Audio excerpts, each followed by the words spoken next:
so real. Already know exactly how you feel. See the head, not like seeing a steeple. You damn well know they're one of the people. Nobody breaks us, nobody made us, and no one can take this cause we got their fix. We are the people, we are the people, we are the people, don't mess with this. Let's go.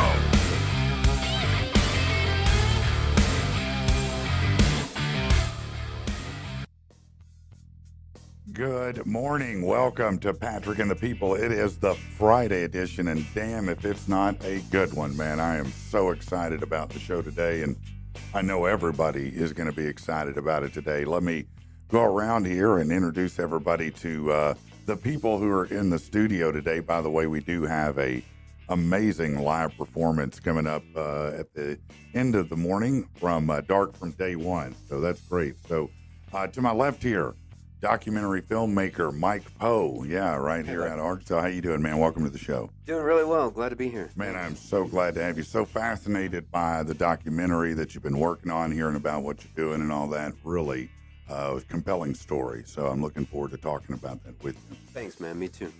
Chad Sledge, you know him, you love him, man. He'll get you pierced up. You want some bonus holes? He'll provide them. That's what he does. He makes bonus holes in people.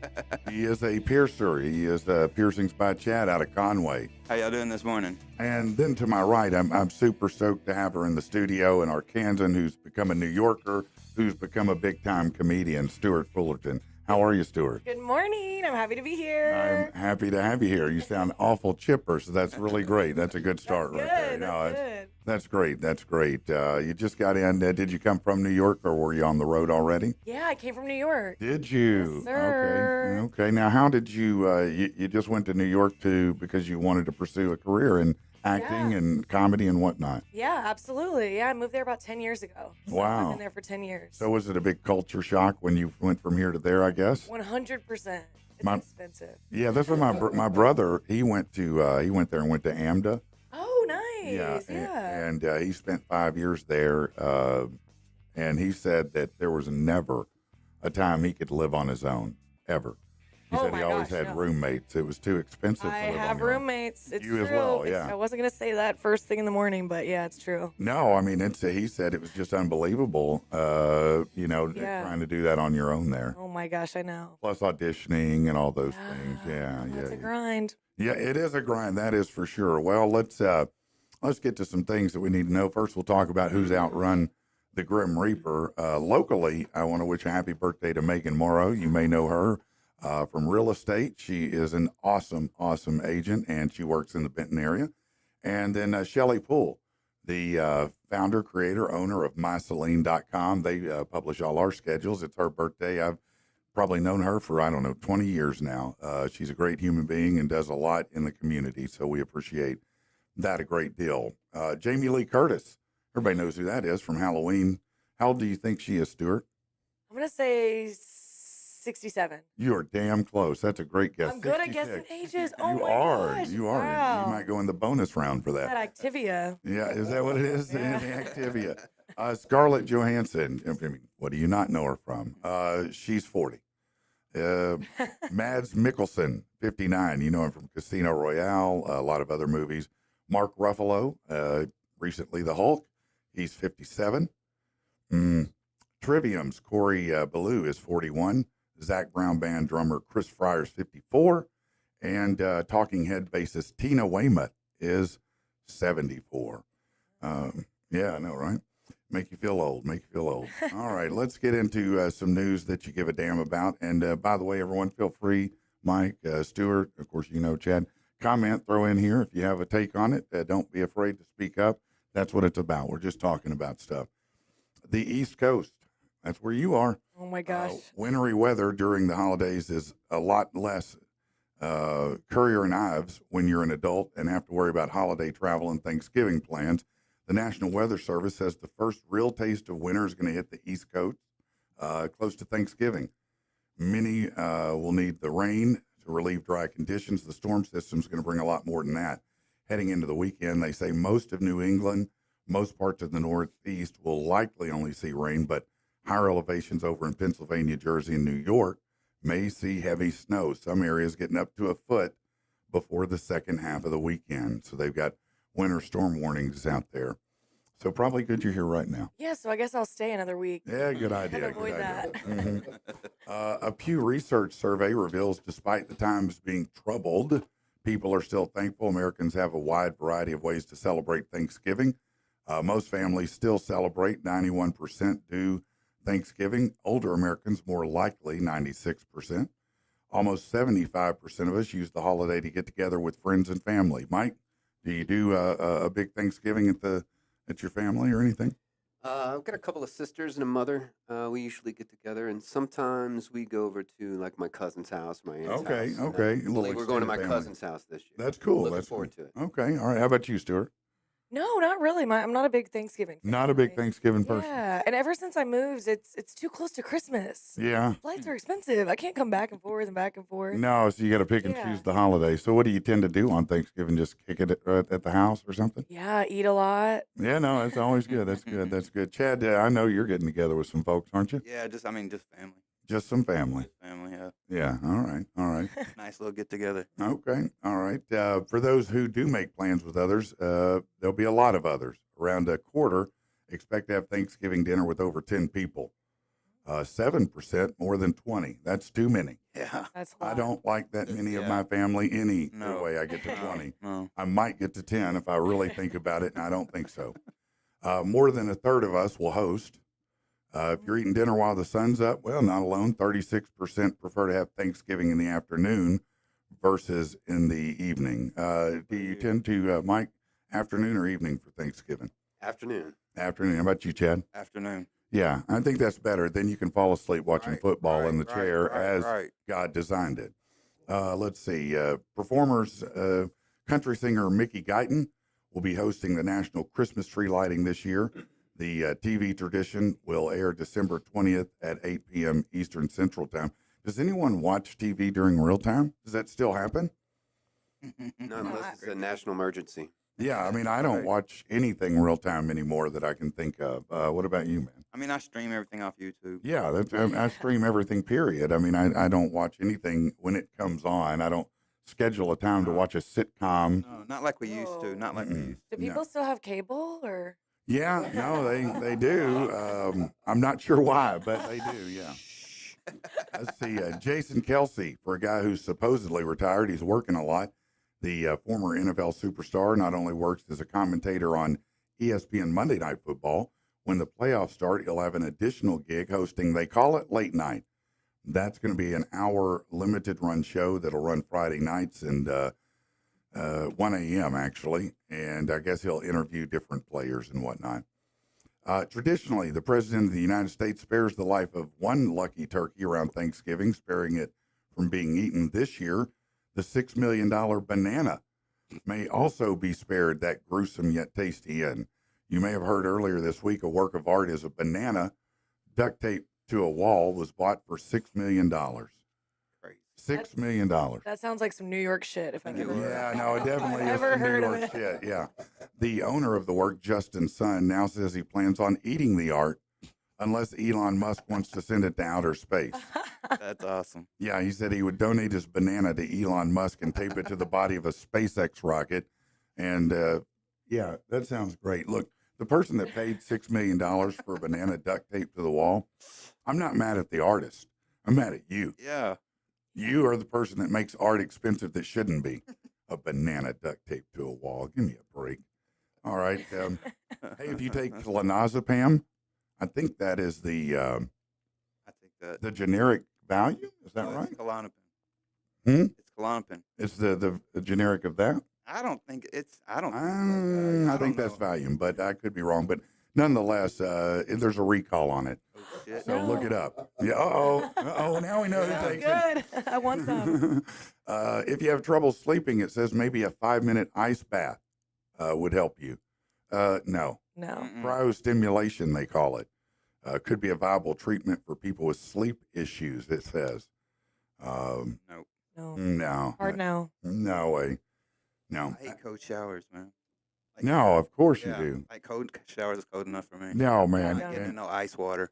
in the military when I was in basic, and we had 54 guys, man, and we were all in one big open bay. So everybody slept in the same room, big shower. But because there's so many people, about halfway through, the hot water's gone. Oh yeah. So yeah. if you didn't get there early, you were trying to shave in a cold shower. God. Oh God. Shaking and stuff. Ugh. Yeah. No, it's terrible, man. How many of you tried this newer trend of mouth tape while you Me. sleep? Me. What? I What do you love think? it. What? I Yeah, love I it. Mouth tape. People are really doing that. I thought it was kind of a gag. They're really doing it. You Oh, do that? I do it. you? Absolutely. Yeah, I wake up every morning like I'm in Saw, just like ripping shit off my face. But I That's a good love line. it. I Great saw. line. Oh, thank you. Well, it's supposed to kind of help your double chin. Is the first reason. Okay. Oh, is it? Yeah. Why? Because you sleep with your mouth open and then it like kind of messes your jaw up a little bit. Ooh. So Oh. it's kind of a cosmetic thing for some people. But then also you breathe through your nose so the oxygen goes straight to your brain. Mm-hmm. And then I sleep amazing. I'll sleep through the night with it. No, that's great. That's Yeah. great. I use a CPAP. It's a Oh. a little more advanced than tape, but it does the same But thing. it's similar because it's going It up does, through it your does the same thing. Yeah, it Yeah. absolutely does. Jonathan Majors, the actor, he took a major career hit after being convicted last December of a couple of misdemeanor counts assaulting his ex-girlfriend. Apparently, he can breathe a little easier. She dismissed a federal lawsuit against him in which she accused him of assault and defamation. She sued him in March, alleging he had defamed her by maintaining he never put his hands on a woman in an interview with Good Morning America. Let's see. Oh, here you go. Let's avoid some spit takes here. Put your Starbucks down before you listen to this. How much did you spend on that white chocolate mocha and extra shot of espresso? Uh-oh. Not as much as you spend on 1 cup of coffee from Mossgiel Organic Dairy in Scotland. A flat white, that's a double shot of espresso topped with steamed milk and some foam art, is $344 for a cup of coffee. Nope. It better not just wake me up. It better wake me up and give me a happy Better ending. have some booger sugar in it. I mean, it's got to have something Yeah. for $344 damn dollars, man. Man. Jesus. Jussie Smollett's conviction is overturned, not because the courts found that he wasn't guilty, but because they found that procedurally, basically, they put him in double jeopardy. The first trial that he had should have ended everything. They shouldn't have been able to prosecute him again, according to the court, and so they have overturned that conviction. So guess what? He'll probably be back on TV again next week. Mhm. Look for him back. Matt Gaetz withdrew from Attorney General, and he is now named Pam Bondi, the 20-year prosecutor and Attorney General from Florida. This is a great story. Ryan Borgward disappeared months ago in Green Lake County. He staged things to look like he suffered a kayaking accident. Instead, the sheriff had a news conference yesterday saying he'd been in contact with his office since last week and gave details about what happened. He staged his disappearance due to personal matters, he said. His wife and 3 kids didn't know what the personal matters were, Wow. had no knowledge of what happened to him. The sheriff said when he returns, it's up to his free will. So he's not in any trouble. He just apparently was tired of Wow. being a husband and a dad. I don't know I'm what out. it was. Yeah, I'm out. I'm out of this. That's bit. hilarious. Just disappeared on a kayaking trip. They thought wow. Nah, he's gone. 160,000 pounds of ground beef recalled over E. coli. So, be careful, I guess. Nobody's going to stop eating burgers. Senator Bob Casey concedes his election. Nobody cares. U.S. home sales rose in October. It's the first annual gain in over 3 years. That is a good sign right there. For the first time in over 3 years, sales of previously occupied homes rose in the U.S. Existing home sales rose 3.4% to 3.96 million. So that's a big jump, and that's good. That's a good sign for the economy in general. Officials warned the Thanksgiving Day parade, the Macy's, could be a target of terrorist threats. We're still doing parades in other news. Do you ever watch that? Ever gone to the Macy's parade there? I'm not a parade person. It's too early and too cold. Well, it's both. Yeah. Yeah. And most of them aren't throwing me anything I want. I can get Yeah. butterscotch from grandma's purse. I don't need you to throw that at me. It might not be the moon, but it's getting close. Bitcoin handing out around 100,000 valuation, getting as close as $99,376 at 11 p.m. last night. That's about 3% higher than the 24-hour low for the cryptocurrency, with over 123 billion in trading over 24 hours. Do you trust that stuff? Hell no. I don't either. No, I know a lot of people make money on it. I just Don't trust it. it's it's one of those things where I think if you're not watching it minute to minute, and maybe even more than that, that you could lose your ass. It's a day trade situation, and man, I don't have enough hours today to sit there and stare watch at it and try to guess what's going to work and not. Yeah. I wish I was that guy. No, yeah. I wish I could make money like that. But Yeah, I wish I was a I'm not Rain that Man guy. who understood that business. But I look at it and I'm like, it's invisible. I'll never see it. Yeah, like and my that's- money could that's the disappear. hardest part for me is like you can't put your hands on it. Like Yeah. that's No, weird. it's I get it. I get it. Here's a couple good stories. After spending 7 years in foster care in Dallas, Texas, 17-year-old Eden, adopted by Kelly and Jeff Bouck just in time for Thanksgiving. Eden is on the autism spectrum, was featured on the local news where he shared his wish to be adopted, and apparently it touched them and they felt a connection. And now he's part of a family with 4 siblings. And even at 17, I think that's great because that's still an impressionable age and you could use a lot of guidance there. So that's a great story. That's a great story. It is, isn't it? It's always been bizarre to me how like we really don't focus on the adoption of children as much as we do for dogs and cats. I know. mean, it is There funny. should, Isn't be it? a, there Yes. should be a drive during the holidays, No. especially. Bob Let's Bark- adopt kids right now. Bob Barker should have been saying spay and neuter your parents, and stop having more of them, A Chicago man won the Illinois lottery $650,000 Lucky Day Lotto jackpot. He matched all 5 numbers. The numbers he selected held personal significance connected to his late wife, making the win feel especially meaningful. He has plans to use the money to fulfill his dream of buying a house for himself and his kids. Russell Crowe.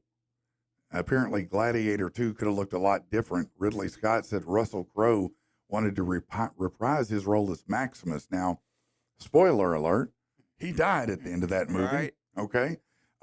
He said, Russell and I had to go around 18 years ago. I had Nick Cave writing the script, and I kept saying to Russell, but you're dead. He said, I know I'm dead. I want to come back from the dead.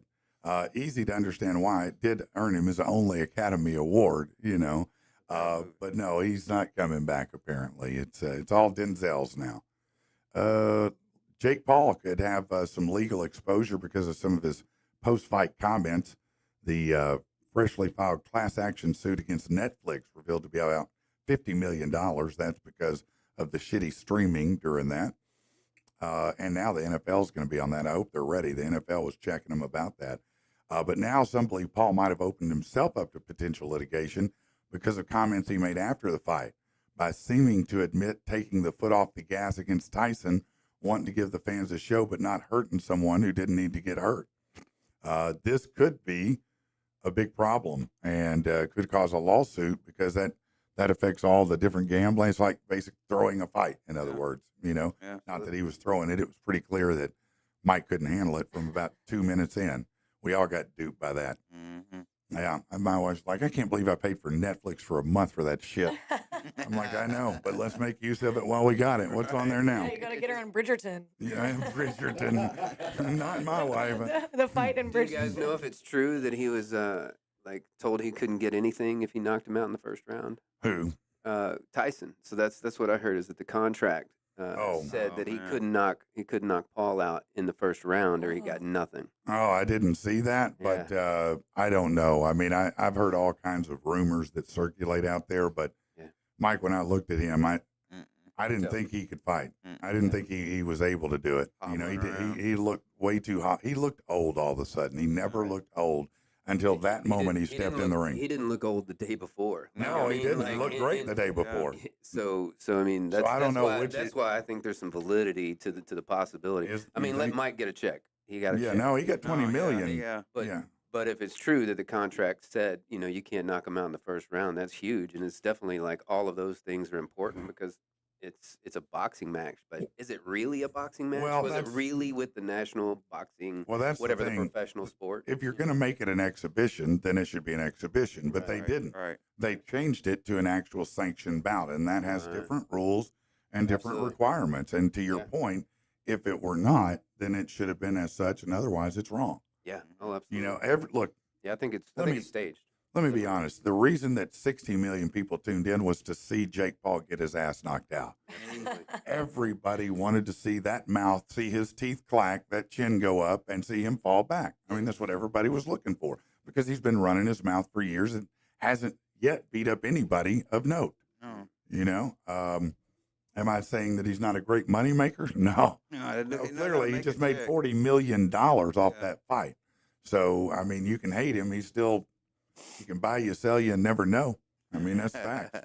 That's the truth. Yeah. NBA has announced a pickup style I'm format. looking forward to that, man. Yeah, you're excited about That'd it? be pretty cool. Man. Okay. Well, they've played a new card in hopes of putting together an all-star event players may be actually interested in.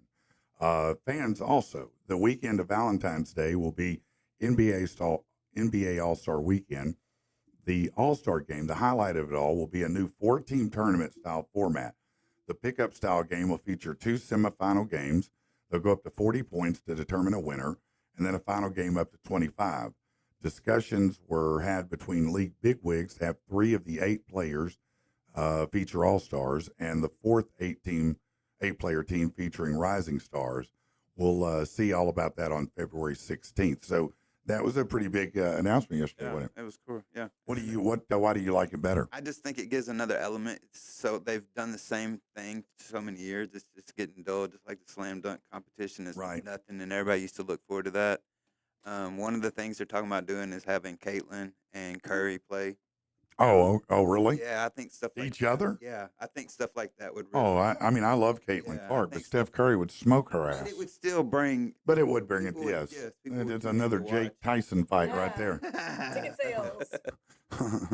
I think it would be good. You know, I'm sure it would. And look, she's an amazing player, no doubt about it. I mean, look, she is awesome. Clearly, her numbers show that. I think they're just talking about like having 3-point competition. Like a 3-point shootout. Okay, They did okay, I last could year, see that. kinda. They did So that he's not last going to year. body her up in the No, paint or I something. don't think Okay, they're take her talking to the about rack. all that, no. Okay, that makes more sense to me then. The NFL has sent out a security warning to teams in the aftermath of burglaries in the homes of Mahomes and Travis Kelce. The memo warns of threats targeting professional athletes from burglary groups. What do they put out warnings now? Like terrorist organizations? We're going to burgle you and you can't stop us. Yeah, it might be the Swifties. It could be. They could be real mad about Probably that. found that address immediately. Yeah, you're probably right about that. And let's see. Last season, the Space Coast Vipers high school football team went 1-8. It was forgettable. This year, they're the state championship. Tampa Bay Buccaneer quarterback Baker Mayfield and the Baker and Emily Mayfield Foundation played a big role making it possible. Due to helmets that were literally falling apart, there was a risk of not being able to have a season. Through his foundation, they were able to give back by donating just shy of $18,000 to the school so they could have new safe helmets to play in. The team bonded over that and made it a point to watch Mayfield play and used him as inspiration. This year, they've gone 9-3 and they're playing in the state championship game tonight. Mayfield says that makes him really happy. It's awesome. Yeah, no, that is awesome. How's his team doing, by the way? They doing pretty good this year? They won a couple. They wasn't supposed to win, I think, but I mean, they're doing all right. I don't think they're like in. They might be in the hunt. You know what I'm saying? Yeah, I don't think yeah, they're yeah. out of it or anything. Who do you think has got it this year? Detroit? You think Man. they're running for it? Yeah, I like Detroit. I liked Kansas, but I knew they were fixing to lose that game. Well, it's hard to go undefeated in this Yeah, NFL, it was man. going to happen. But Yeah. I've always liked Kansas, and Dallas is way down. No, Dallas sucks balls. Thank We know God. that. I mean, let's be honest. They're Horrible, terrible, horrible, man. horrible. No, they're going to continue to be terrible. They'll be rich and terrible Yeah. as long as Jerry Aid Jones is there. Not playing good. Do what? Aid, but not playing. Yeah, no, they get paid well. I mean, they're the most valuable franchise in the world. I mean, yeah. I mean, they get paid very well, but they just, They suck. as long as Jerry keeps meddling, you know what's going to happen there. All right, let's do something different, shall we? If you or someone you love suffers from dick gas, the National Center for Penile Farting can help. Our staff specializes in treating your dude queefs in a number of ways, alleviating the social stigma that dick farting can cause. The initial consultation is free. Just for contacting us, we'll give you a very tiny kazoo. You put it in the, you know. It's time to stop dick farting for good. Operators are standing by, and they're trained not to laugh. That's good. That's good. We need more help like that, you People know? need need that number out there. Yeah, no, it's great to have that available for I everyone. didn't even so. know they could do that. Well, I know, right? It's a new phenomenon, and that's why we have to, I'm you know, learning bring a things. I'm PSA learning and things like things. that. So tonight and tomorrow night, for that matter, Stewart is going to be performing live at the Looney Bin here in Little Rock. Yeah, speaking of dick farting, I will Yeah. be at, no, I'm kidding. I will be at the Looney Bin. It's going to be fun. Yeah. So tell everybody a little bit about yourself and kind of how you got from here to there. Oh, yeah. So I'm from here originally. Grew up here. I think Little Rock is hilarious. Yeah. Learned Oh, all the humor man. here. Where did So you funny. Where did you go to school, may I ask? I went to Central. Central High. Okay. Yes, Okay. Very cool. sir. Right here Yes. in Little Rock. Yeah. Shout out, go Tigers. And yeah, and anyways, I went to school for kind of theater and then got really into comedy when I first moved to New York, and it's just been a blast. I just perform a lot there, go on the road a bit, and this is my first time coming.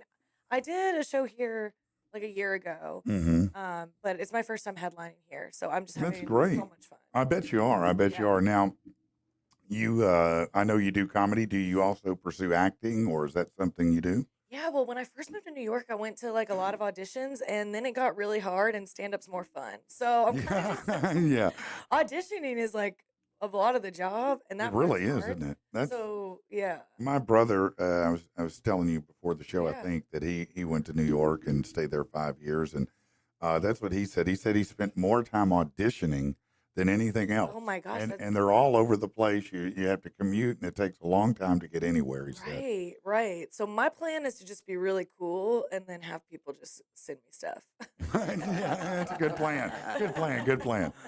So in New York, do you tend to?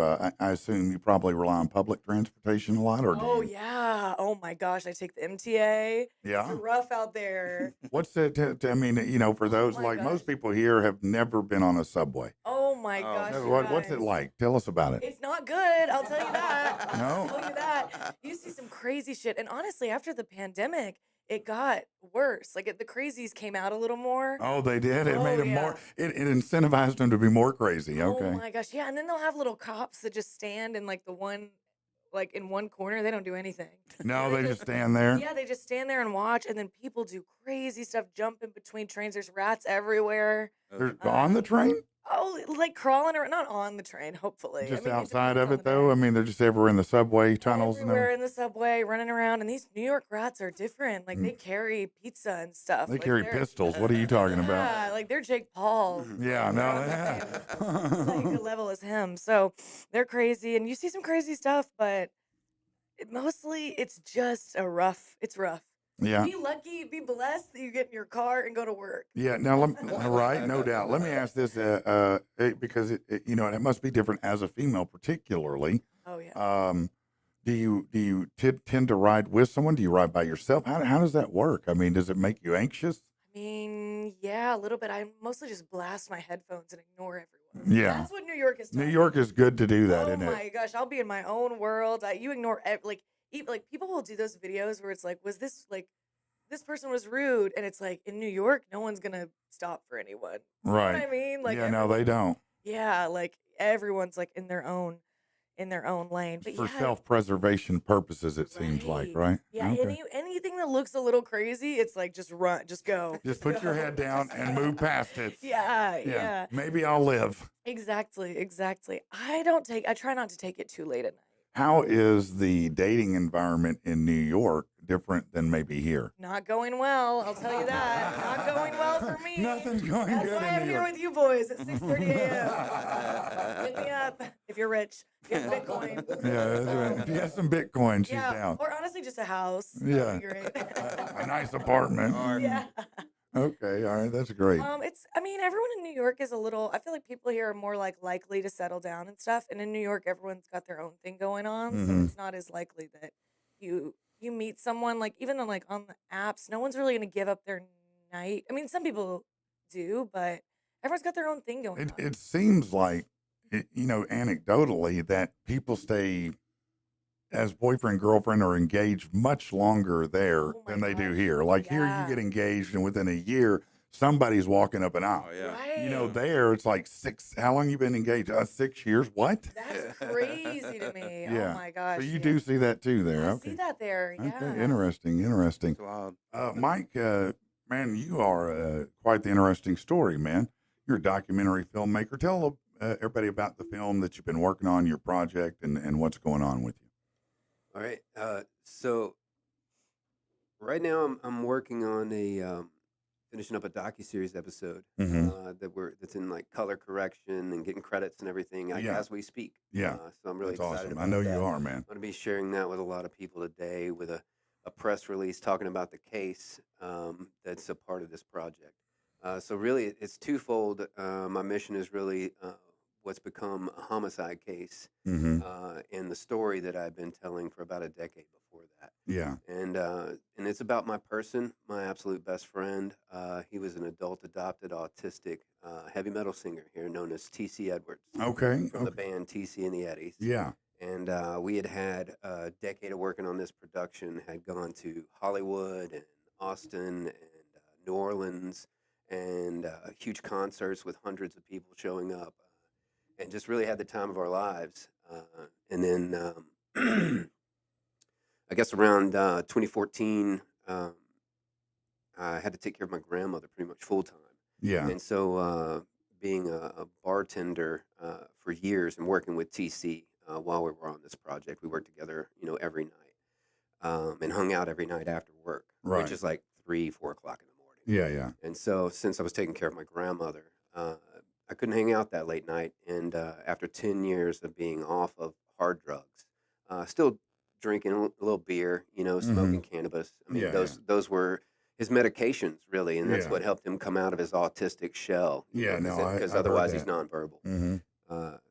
He went down to Midtown, and nothing bad about Midtown because it could happen anywhere Sure. late night. He ran into the wrong person, and that person started pushing hard drugs on him and started robbing him at gunpoint in his own home and pushing those hard drugs on him. 5 police reports later, we finally get him arrested, and he bails out, and we'll say that he became the only suspect that we know of for the homicide of TC before that court Yeah. case came open.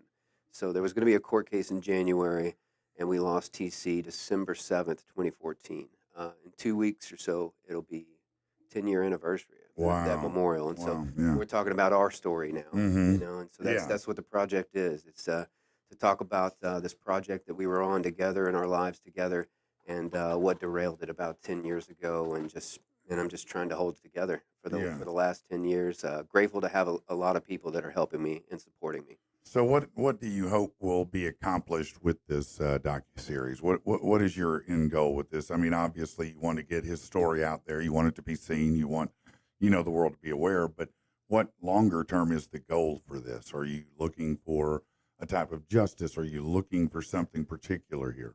Yeah, absolutely. I mean, I call the chief of police at least once a month, maybe every few weeks. Call the prosecutor's office. I contact federal and state agencies and try and do what I can to get people to pay attention. I just spoke at the city board about the new surveillance state that we just voted against that is coming anyway because the city board passed it. Yeah. About how it's just ineffective because I don't currently have a homicide case. Yeah. What I have is a cold case, I got you. and what I need is a homicide case. I see. I need the chief of police to tell one of the homicide So- detectives to call me to take over this case. So you said something interesting that I picked up on, and I want to kind of key in on that a second, and that is that the guy, whoever it is he ran into, basically coerced him into drugs, and then, everything happened. When you say, tell me more about coerced into drugs, and I don't mean to be funny, but I've done a lot of drugs in my life, and most Sure. of them were pretty willingly. Sure. To be honest with you. And Yeah. so, and I put myself in positions when I was a younger person to be vulnerable to any number of things. So Sure. tell me, kind of what you mean when you say that. Well, I mean, these things are factual. Mm-hmm. No, I believe. So I can speak on these Yeah. without having an opinion on a case Gotcha. that hasn't been seen Yeah. because I have an opinion on that. Yeah. But the fact is that Andre Demetrius Smalley Jr. Mm-hmm. Was pushing crack cocaine on Terry Edwards, known as TC. Yeah. And how he did that was to find him in a vulnerable spot when he was super intoxicated at a late night bar and offer it to him. Mm-hmm. And then TC, who had a place to live for over 10 years, that was in my name, um, and leased by me, and then taken care of by his disability Mm-hmm. income. TC broke a rule and let somebody come into his house Yeah. and brought the drugs into his house, made Yeah. that mistake. Yeah. That's a mistake that he made while he was really intoxicated Sure. and was probably going to choose to walk home at that point, a good 5 miles, or catch a ride with this guy and Yeah. maybe have somebody to hang out with him for a few hours Yeah. and maybe do drugs. Who knows? Yeah. You know. So what happened from there, which I later found out. So all these things I found out later. I didn't know it was happening because I've been taking care of my grandmother 9 a.m. to 9 p.m. Yeah. 6-7 days a week. Mm-hmm. So what had happened in the amount of 6 months or so is that this guy had gotten to a regular program where he would come over to TC's house and just let himself in. Yeah. And once the door got locked, he just would have broke the door so that Yeah. the door couldn't be locked. Mm-hmm. And TC's autistic. He's not repairing doors. Yeah. He's not even checking his mail. Yeah. He's not doing those things. So he would just leave the place unlocked because he didn't care. What are you going to steal? His VHS tapes, his records. Nobody's going into his place. Mm-hmm. He didn't have that, in his life. So since nobody broke into his place and stole his things, then he didn't expect it. And so Yeah. honestly, there was no way to keep this guy out anyway, because every time we repaired the door, he would just knock it in, Mm-hmm. to the tune of breaking the entire frame off. Wow. When we would barricade the door, Oh. he Okay. would break the barricade. So eventually, I had to have somebody with a gun standing behind me while me and another person put a new iron door on the apartment. We got him a roommate for Mhm. protection. And we Okay. had the again the 5 police reports, and what happened is on the 5th police report, the police officer, even though I thought he was a jerk, he was really, you know what? There's a lot to the story, so I'm going to go back and try to answer your specific question. Okay. The specific question was about how did he push drugs on somebody? Right. you Right. know? Right. Right. How do you give something to somebody that they're going to enjoy? Yeah. Yeah. Yeah. Like Yeah. how do you push that? And it's graphic a bit, but I did just share this at the city board meeting. So basically, his MO, I guess it was, is just to come in, wake TC up, who may have been asleep for an hour or two, Yeah. super intoxicated, passed out. We could say. Yeah. Yeah. Yeah. Okay. He'd rouse him up, and if he wasn't already naked, he'd make him get naked and check every single thing that he had, all of his clothes, all of his bedding, Yeah. all of his shoes, everywhere around the apartment that you could hide money. And he would say, "That's business. That's what I have to do with you crackheads. Yeah. I have to get my money. But we're friends. So we're going to smoke together. Or I'm Mhm. not going anywhere. Mm-hmm. I'm not leaving until we're friends. So Yeah. you're going to smoke this with me." Yeah. And then he'd sit down and he'd smoke crack. And he'd talk TC into smoking crack. Yeah. And if TC refused, which a lot of times he would, because he'd be absolutely upset that somebody just woke him up and is in his house, demanding him to do things. Yeah. It's larger than him, an obvious crack dealer. That's Yeah. 6+ feet tall, gold teeth, braids, menacing. And if TC refused, he'd pull a gun on him. And he would hold him at gunpoint Well, that'll do it. and get him to smoke that crack. Yeah. If that's what it took. Wow. That's insane, man. And That's literally an insane Yeah. story. Yeah. it is insane. Yeah. So It's- this docu-series, how many episodes are you going to have in it? Because it sounds, I'll be honest with you, based on what you've described, I'm ready to watch it now. Thanks, man. It's super important to me, and to be clear, there are two huge projects with this, but there's a lot. There's a lot to the what it's become. Of course, I want to write these things, but as far as the what you'll be able to see anytime soon, Mm-hmm. this docuseries that we're working on is really to lift up the full-length documentary. So we'll have a full-length documentary, 75 to 90 minutes, like a traditional full-length Right, documentary I got called you. TC is Metal. Yeah. Then we also have what I'm calling a docuseries, which is a docuseries because it's a podcast Okay. mixed with interviews Okay. about this story, and we've shot about a dozen episodes. of that. Okay. during the pandemic. Gotcha. And so we're using that because the impact of a 75 to 90-minute feature-length documentary I've seen from history Yeah. doesn't have the impact of something that can continue to make an Mhm. impact and be present, like your show. Yeah. No, I You know, appreciate that. Yeah. if you just had a documentary about you, it would be a great documentary. But then it would exist. It would get awards. Things would move on. And then that's the end of it, after right? that So, goes. so And you so to want have something that continues to is keep what we're doing. the pressure on the system in That's order right. to get a result. That's right. Okay. That's Well, right. that And to makes continue to sense. talk about the person I absolutely adored, that I loved more than anyone else, I could talk about him all day, and I'll probably be talking about him the rest of my life. Yeah. No, I So understand, man. thanks for this opportunity. Oh, no, you're more than welcome. We're glad to have you here. It sounds fascinating. And you've got a website, I'm sure. Yeah, tcismetal.com. Yeah, there you go. tcismetal.com. So, you can follow along with this, follow the saga, maybe work with Mike, help him find justice for TC. It sounds like a fascinating story. So I'm glad you're here. So Thanks, hang man. out, stick around, and we'll Will do. talk about quite a bit of stuff as well otherwise. So we're glad you're here, man. Thank you very much. Thanks, Patrick. All right, let's do something a little different here. You love your adorable new baby. Don't you want to give it every advantage? We do. You know, it's never too early to start Botox. Let's go get some baby Botox. Preserve your baby's skin. Let's go get some baby Botox. I know what you're thinking. You're crazy. It's just a baby. A baby with perfect skin. How long do you think that's gonna last? Let's go get some baby Botox. You want your baby to be the babiest one on the playground. Wow, she doesn't look a day over 2. Baby Botox. You don't want other less crinkly babies laughing at it. Don't you want to be a good parent? For a change, bring your baby in now before it's too late for baby Botox. Baby Botox. They're gonna hate you eventually. At least it won't be about this. All right. Latasha says, good morning, beautiful people. Hope y'all have a wonderful Friday. Thank you, Good Latasha. morning. Good morning. Good morning from Ocean City, Maryland. It's Oscar. What's up, Oscar? My man, when are you coming to town, man? We got to have you on the show, bro. Be sure and let me know when you hit town again. Amanda said, good morning. Tina said, hey, I'm back, bitches. What's up, Tina? Tina she made this. It says, I'm back, bitches. She made this. She's awesome. Good human right there. What's up, guys? It's Sean Skelton. What's up, Sean? Rich said, good morning. That's one of our co-hosts. What up, Rich? He is the Bruce Buffer of Arkansas.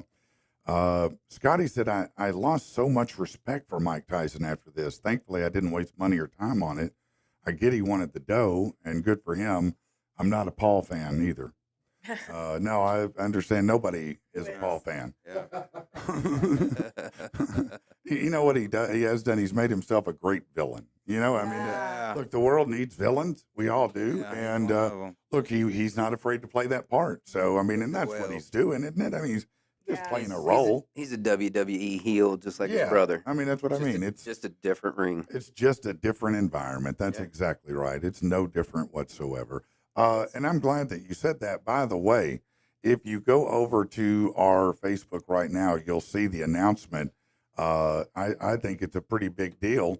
We're going to have a huge thing called Ark and Brawl right here at the Legion Scaffold Broadcast Studio Center, right out here in the big portion. We're going to have this, and I'm going to tell you what, it's fascinating because it's 4 different wrestling divisions that are coming together.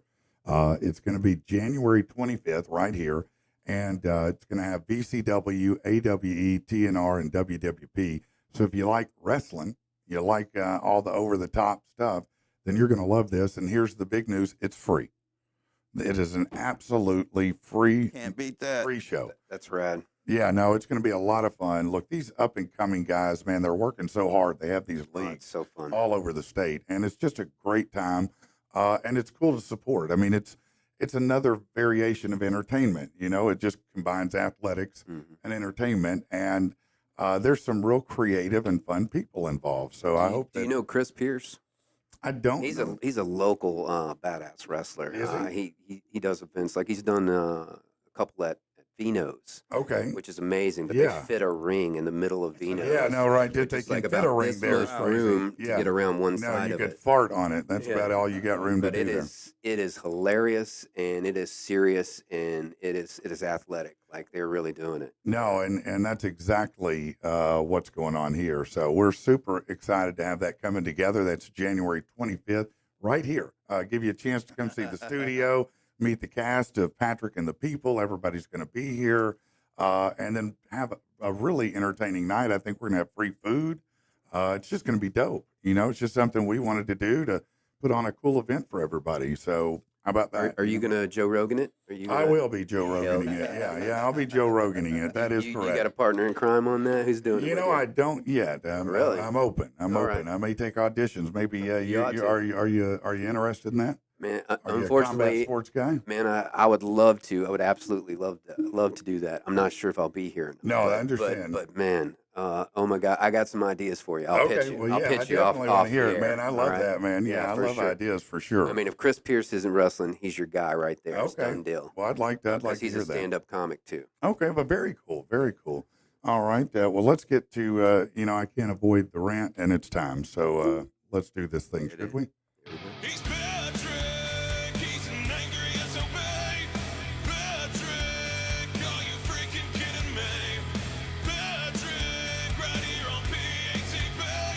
Suck it, man, this guy is really pissed. Angry All right, let's get to it. Now, this is something that you just don't hear every day. In Sweden, there is a lot of political controversy right now. It's not what you think. Paulina Brandberg is the Swedish gender equality minister. Leaked emails revealed that her team is contacted anywhere the minister goes to make the environment banana free. Why, you may ask? Well, obviously, it's because she has banana phobia, the fear of bananas. The condition, which causes anxiety and nausea, can be triggered by the sight or smell of bananas. Hey, that is absolutely not something to make fun of in any way. Are you freaking kidding me? Come on. No, that's a 100% lock to be made fun of. Here, point to the doll where the banana touched you. I can see someone having maybe an unnatural fear of spiders. They got a shit ton of legs, a face full of eyes, and they're hairy. In your case, it's yellow and tasty. Do you see the difference there? It's pretty simple to grasp why someone looking over the edge of a cliff might have massive anxiety. If they fall, they die. Even if you step on a banana, the worst thing that happens is a comical slip and maybe you land on your bony ass. What the hell happened here? Did you choke on a banana Laffy Taffy in elementary school? Or do you just have a head full of stump water? Did your daddy once whoop you whilst indulging in a long yellow fruit? Or are you just a soup sandwich, just crazy as hell? And the fact that you're the minister of anything scares me for the world. Not because you have an unnatural fear, but because it's a freaking banana. I can understand a banana hammock. Any guy wearing a G-string is probably a serial killer. I get a banana clip. That means someone is about to get high-speed lead poisoning. But I don't get an actual banana. You can't be minister when you're stopped by monkey snacks. You can't lead a department when you can be derailed by delicious pudding. Resign today or I start mailing you Laffy Taffy in bulk. Next up, this study might actually shock you. Don't think so? Sandy and Steve Skeptic? Scientists created a miniature car.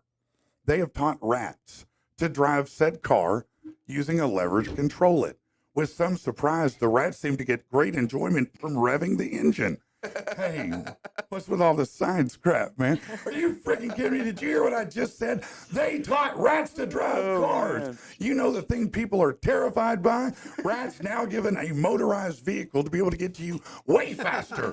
And I know what you're thinking. You're saying, Angry P, you know it's just those particular rats. It's not like they're all exposed to this. None of those rats could ever get out of the lab. No, how could they ever get out? It's not like you gave them a getaway vehicle. Wait, no, there's no way those rats could ever get out of the line. That's what they said about COVID. How'd that work out for you? If only one rat makes it out, one, in weeks, they'll reproduce enough to start the first rat car factory and open 6 dealerships in your neighborhood. And as you know, jobs are scarce in the old rat community. Most of them involve bad endings in snake cages, experiments, or caught in a rat trap. But now they can jump that trap Dukes of Hazzard style.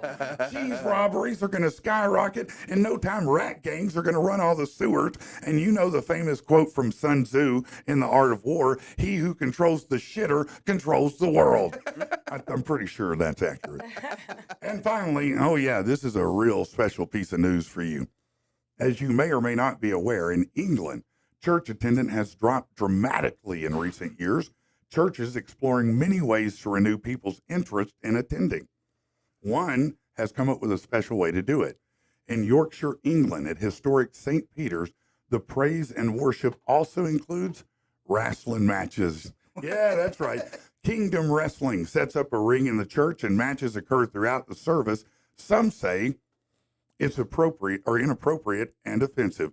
Are you freaking kidding me, man? Let me tell you something, Johnny Judas. When I get you in the ring, I'm going to rip your head off and drop a deuce in the hole for Jesus.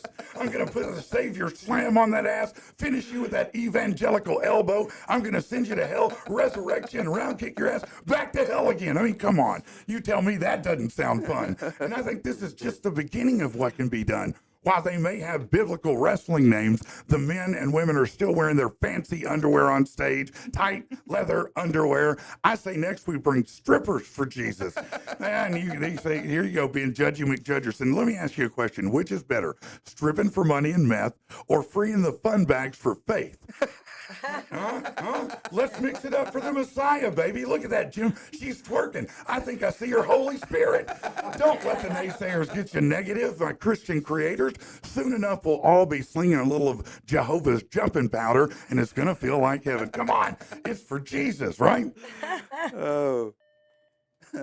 Station employees, it may be That considered was awesome. offensive by some people in the office if you refer to springtime as boner palooza. Thank you. Yeah, probably not. Shouldn't do that. All right. We are back ready to move on to something else, man. Chad, what do you got going this weekend, buddy? What's going on in your world? Going to Memphis on Saturday. Are you? What's going on in Memphis, man? Justin Timberlake with the wife. Why do you say that like you're all ashamed of it? Do not want to go, man. Why do you I mean, I love going to Memphis. hold on. You're going to tell me that when Justin starts going, I'm bringing sexy back, you're not going to be like, yeah, No. yeah. No. What are you going to do? You're going to sit there with your arms I'll be folded like supporting a, my wife drinking a beer probably. you're going to sit there like this? Okay, Justin, get it over with already. I'll be hoping he slips off that stage. Have you seen how he like hangs off the stage? No, I hadn't seen that. Slide. So going to see Jay Tizzle in Memphis, and your wife's super excited about yeah, it. she's stoked. Yeah. Now, does she jam and stuff still all No, the she time? don't, no, but I mean, she wanted to go, so I was like, Yeah. I can make this. Yeah. Did you get her a new poster to frame up No, and put in? well, we didn't go that far with it. No. Okay. So, what, are you going to make a weekend of it? Just going up there for that and coming back, or? I mean, I'm sure we're gonna find some stuff to get into. It's Memphis, right? You got to find something to get into, like somebody else's car. Something. That's the best. That's what most people get into in Memphis. Someone else's car, and then they take it. Okay. What do you got? You got 4 shows this weekend. Is that right? Shows. I Busy, wish I was busy. seeing Justin Timberlake. Oh my god, he's my favorite drunk driver. Oh, right. Yeah, man. You know, it'd be great to pull Justin over, wouldn't it? 100%. Yeah, just sing for me. Get out and dance, bitch. Come on. So you got 4 shows, man. How do you get your mind around that many performances in a weekend? I gotta be focused. Yeah. Yeah, I gotta lock in. I can't really do stuff before. Sometimes if I do too much during the day, I can't be as on at night. You Right. know No, what I mean? no, that makes perfect sense. Which Yeah. sucks because sometimes I want to like get out and do things, but Yeah. I really kind of gotta chill. But I'll do a little things. All my friends have kids here, so I go visit some babies, hang out with people, that kind of stuff. Eat So food. when you're doing your stand up, are you how would you describe your style? I mean, how do you approach stand up as far as a theme and style? Well, you know what? I like a lot of joke writing, punchlines. I have quick ones. I don't do a lot of like storytelling. I'd like to Okay. get into that more. I haven't worked on that really yet. So, you so just your work in that case is very incumbent upon rote memorization, yes, Carlin style. yeah, yeah, Yeah, yeah. yeah. That I mean, that was we talked about that I think last week. George Carlin was probably to me for rote memorization among the best of the best Oh yeah. because he Yeah. could rattle off a list of things in order and every word mattered. Oh my You know. gosh, yeah. Which is challenging sometimes. I'm getting old. My memory is not as good as it used to be. I have No, I to. understand. Who were your inspirations for stand up? Oh my gosh. I really like. I really love this girl Natasha Leggero. Oh, She's she's a amazing. I love her. Like I love a lot of the girls, out there. Nikki Glazer is Hmm. amazing. Nikki Glazer's been amazing for years. Everyone, she just kind of popped off from the roast. Yeah, she's a great roast She's comic, but she's been a great comic for a long time. yeah, yeah. I love David Tell. I like Louis and stuff. Those Louis everybody. C.K. Yeah, Yeah, man, I like Louis C.K. I don't care. You can rub one off in front of me, bro. I yeah, don't care. I mean, it doesn't bother me that much. yeah. I I'll probably look the wouldn't other lock. way. Right, I probably wouldn't lock the door when I was with him, but Yeah, I would be in the same room. yeah. In New York, if he did it, they'd just look the other way, wouldn't they? Absolutely, You do it yeah. right out in the middle of the sidewalk. People just go right around you. Right, Yeah, no, right. you can do it in front of Oh hundreds of people. yeah. Come on, Louis, get out here I'm in the not going sidewalk. to the New York Times. I'll tell you that. I know that's right. I know that's right. So, you've been doing stand up for what, a decade now? About 6 years, 6 or 7 6 years. years. Yeah. Okay. Now, one of the things I've heard is, or has been said, I should say, is that, it takes about 5 years to find your real comedy voice. Oh Do yeah, you feel like totally. that's about right? Do you feel like it took you a few years to find your actual voice? I feel like I'm still learning. Like honestly, there's always like room to grow. Age is really helpful in stand up, which I think is It is cool. Like the helpful. more like I'm not really scared of getting older because I feel like I just like develop more personality every year. I think age is really important. Time. It's also like when you start stand up, you don't have your persona yet. You know what I Right. mean? Like you don't have like you're kind of just like saying things. You don't know who you are or what kind of you want to say. So just every year helps with that kind of stuff. No, it absolutely does. And getting older helps because you give less of a shit every year. Absolutely. When you get to my Tell age, you me. really don't give a I shit. can't wait, dude. Yeah. 30, I No, was no, like, trust me, wait. But still, yeah, it is exciting to be able to do that. yeah. Mike, before you were, pursuing documentaries and stuff, what else do you do, man? So actually, I absolutely adore stand-up comedy, Yeah. and I've been an MC for about 35 years now, Yeah. and a DJ. Okay. So my first Like gig a was real 1989 DJ. with records. Yeah, I Yeah, still where you spin actual records, right? I just had a residency this last year at the Arkansas Museum of Fine Arts. Oh, that's cool. Very And I cool. play an all vinyl set, in the afternoon, And once a week. let me ask a dumb question because I Sure. don't know. Do DJs still scratch? Is that Uh, still something they do, or is that out And now? records are expensive. Yeah, that's what I thought. I thought, man, that vinyl ain't cheap no more. But no, yeah, they still do. But a lot of folks don't know you actually purchase what's called like a scratch weapon Okay. or a scratch disc. So it's a separate disc just to and make it's that just sound. it's just got all those different sounds in there, like you would Okay. on a sound bank on Okay, your yeah. computer. Yeah. So they're all on that record, and it's about memorization of knowing where those Where spots to are. yeah, okay. Okay. And then a lot of times people will don't understand that what you're hearing when like how it started, how turntablism started, is getting two of the same record, right? Mm-hmm. And just finding a space in that track that you want to listen to that you really love. Like I love it when the beat does this. Right? Yeah, yeah. And then you play that, and then at the end of where that beat is, you hit the one on the other record, The break. and then you can dial this one back while this one's going there, and you can keep that Mhm. juggling that Oh, forever, okay. forever. You know what? I didn't know that. That is Yeah. fascinating, man. That's interesting. And So, so when you're buying two at a time, you definitely don't want to scratch those. You no, want to throw you another one probably on not. there. Scratch that. So when you're, I assume as a DJ, you blend songs together as they move Sure. through, right? Sure. How does that? I mean, how do you pick and choose? How does that work? How do you layer them together? You have to syncopate the beats, right? Yeah, I mean, you pay attention to the beats per minute, and Yeah. ideally, what you want to do is be able to adjust the speed, which is on the left hand side or the right hand side, depending, Mm-hmm. next to the record itself. And Yeah. So there's a lever that goes up and down that can adjust the speed to catch what the other speed is, All right. and then quite simply, the easiest transition is to lower the bass on the track you're fading out of, Mm-hmm. and while upping the bass on the one you're going into, Yeah. and then slowly remove the mid and the high Okay. until you're into the other track. Okay. Now, let me ask a serious question. How many ass whoopings did you get for taking your parents' records and scratching them up? Oh, none, thankfully. No, Yeah, none. Because my None. dad would have whooped that ass. I tell you that. Yeah. Okay, so how long have you been DJing? 1989 was my first gig at Pizza Inn. 1980 at Pizza Inn. It was a 50s night. Brought a bunch of Chuck Berry records and a couple Okay. record players. And my first MC gig was as MC All You Can Eat at the MC all you can eat That's right. at the buffet. I thought it was a clever thing to put No, at the it bottom is. of the flyer next to the funny. price. It's a very funny thing. Yeah, We were in high school, and so I just showed up with a shirt on that said "Eat Me" and had a little tequila worm on it. And I kept it zipped up until I took the stage, and that's when I let everybody know that there was no food. Oh no. But we do have beer, and we're all in high school, so Yeah, let's that's- just do this. Were they mad? Yeah, no, not at all. There was No. absolutely 300 plus people there that night. Wow. So you And had it $5 bumping. You had the a head. party bumping. Yeah, I had $1,500 in my pocket, and Yeah. felt like this was the I'd like to have coolest thing ever. $1,500 in my pocket right now. I gave it all to the bands that night, and I just decided right then that I just wanted to do that forever. And so every show I've ever done since then, all the money's gone to the bands or the charity. That's Never cool, take a man. dollar from the Super door. cool. So you said you love stand up. Who was your who did you love growing up? Stand up stars. Growing up, absolutely Richard Pryor and George Carlin. Yeah.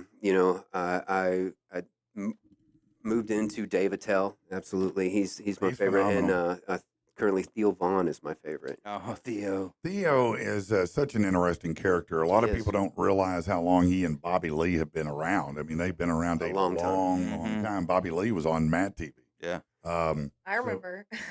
Yeah, so he's like 900 years old. you Yeah. know, But Theo has really, TikTok. This is the great thing about it. Oh, is yeah. it makes a lot of people Sure. get noticed if you're out there a lot, and the way he approaches his linguistics Sure. are phenomenal. It's awesome. Well, Yeah. I mean, he's Modern just Shakespeare. he's just authentically I don't know about himself. that. I mean, He's really just authentically himself. no, I think that's true. I think I think he probably had a pretty messed up childhood. Oh, he That's absolutely legit. does. Yeah, Yes. and B, I think that he has an unusual way of thinking and communicating, and he just stayed in that vein and developed it out. Yeah, he absolutely did. I mean, he's honestly one of my favorite subjects. He's one of my favorite people these days. And actually, I ended up with a great connection with Theo through podcasting and through Yeah. his comedy. That's cool, man. He's over 500 something podcasts now. But back when he was on like episode 20, I was tuning in. And Yeah. I was listening. And this guy was doing a podcast in his kitchen. Yeah, You know? And so I was inspired. It helped take me out of my head, and he was talking about things that meant something to me. yeah, you know? yeah. That's cool. And so it spoke to me as being really genuine and authentic, and I wanted to support his art. So I grabbed a couple of friends. I decided I was going to go to Nashville. I decided, since his last podcast I watched, he said he wanted to interview people. He was Mhm. thinking about getting some microphones. Yeah, So I had some extra microphones.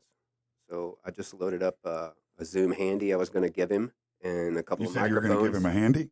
Absolutely was. Awesome. That's what I heard. I know Zoom. that. Like, you got to really focus on the Zoom part. Yeah, the Zoom part. Oh, like okay. zoom in Zoom on that. handy, okay. Zoom in on Gotcha. that. That's just it's Yeah, what it's no, called. I get you, man. Just messing with H4n you. or whatever. Yeah, for sure. So, but definitely, Yeah. I mean, So did you end up But- meeting him and giving him mics or anything? Did that happen? so absolutely. So we went there, and I took my friend Adam Hogg is a stand-up too, and I know that. another I know friend of mine, Adam. Yeah. Sean Miller. Okay. We went to Nashville to the show. I went to Zany's, which I absolutely adore Zany's, and watched his stand up. He was there with Dusty Slay that night. We were rolling. I was falling out of my chair. I had so much fun, and I'd already messaged him that I was coming. And Yeah. So he invited me to go out afterwards already. Yeah. And so we went out Now, for was this- mocktails was- after the okay, show. so this was and still that's when I was sober like, "Hey Theo, man, right? I've got Yeah. these microphones for you."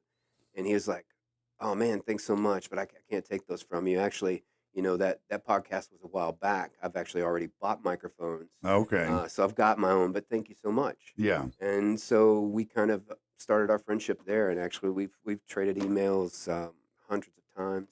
Well, over the years. It's been 7 years now, and Yeah. he's gone from like I don't have his email, so send him one about Right. Patrick and the People, Mike. Right. Tell him I need to talk to him. I want Need to that talk to he's him. pretty accessible, believe it or not, and he Oh, I really believe is. You know, I mean, of He seems course, like with cool his people. schedule, he's not responding to the.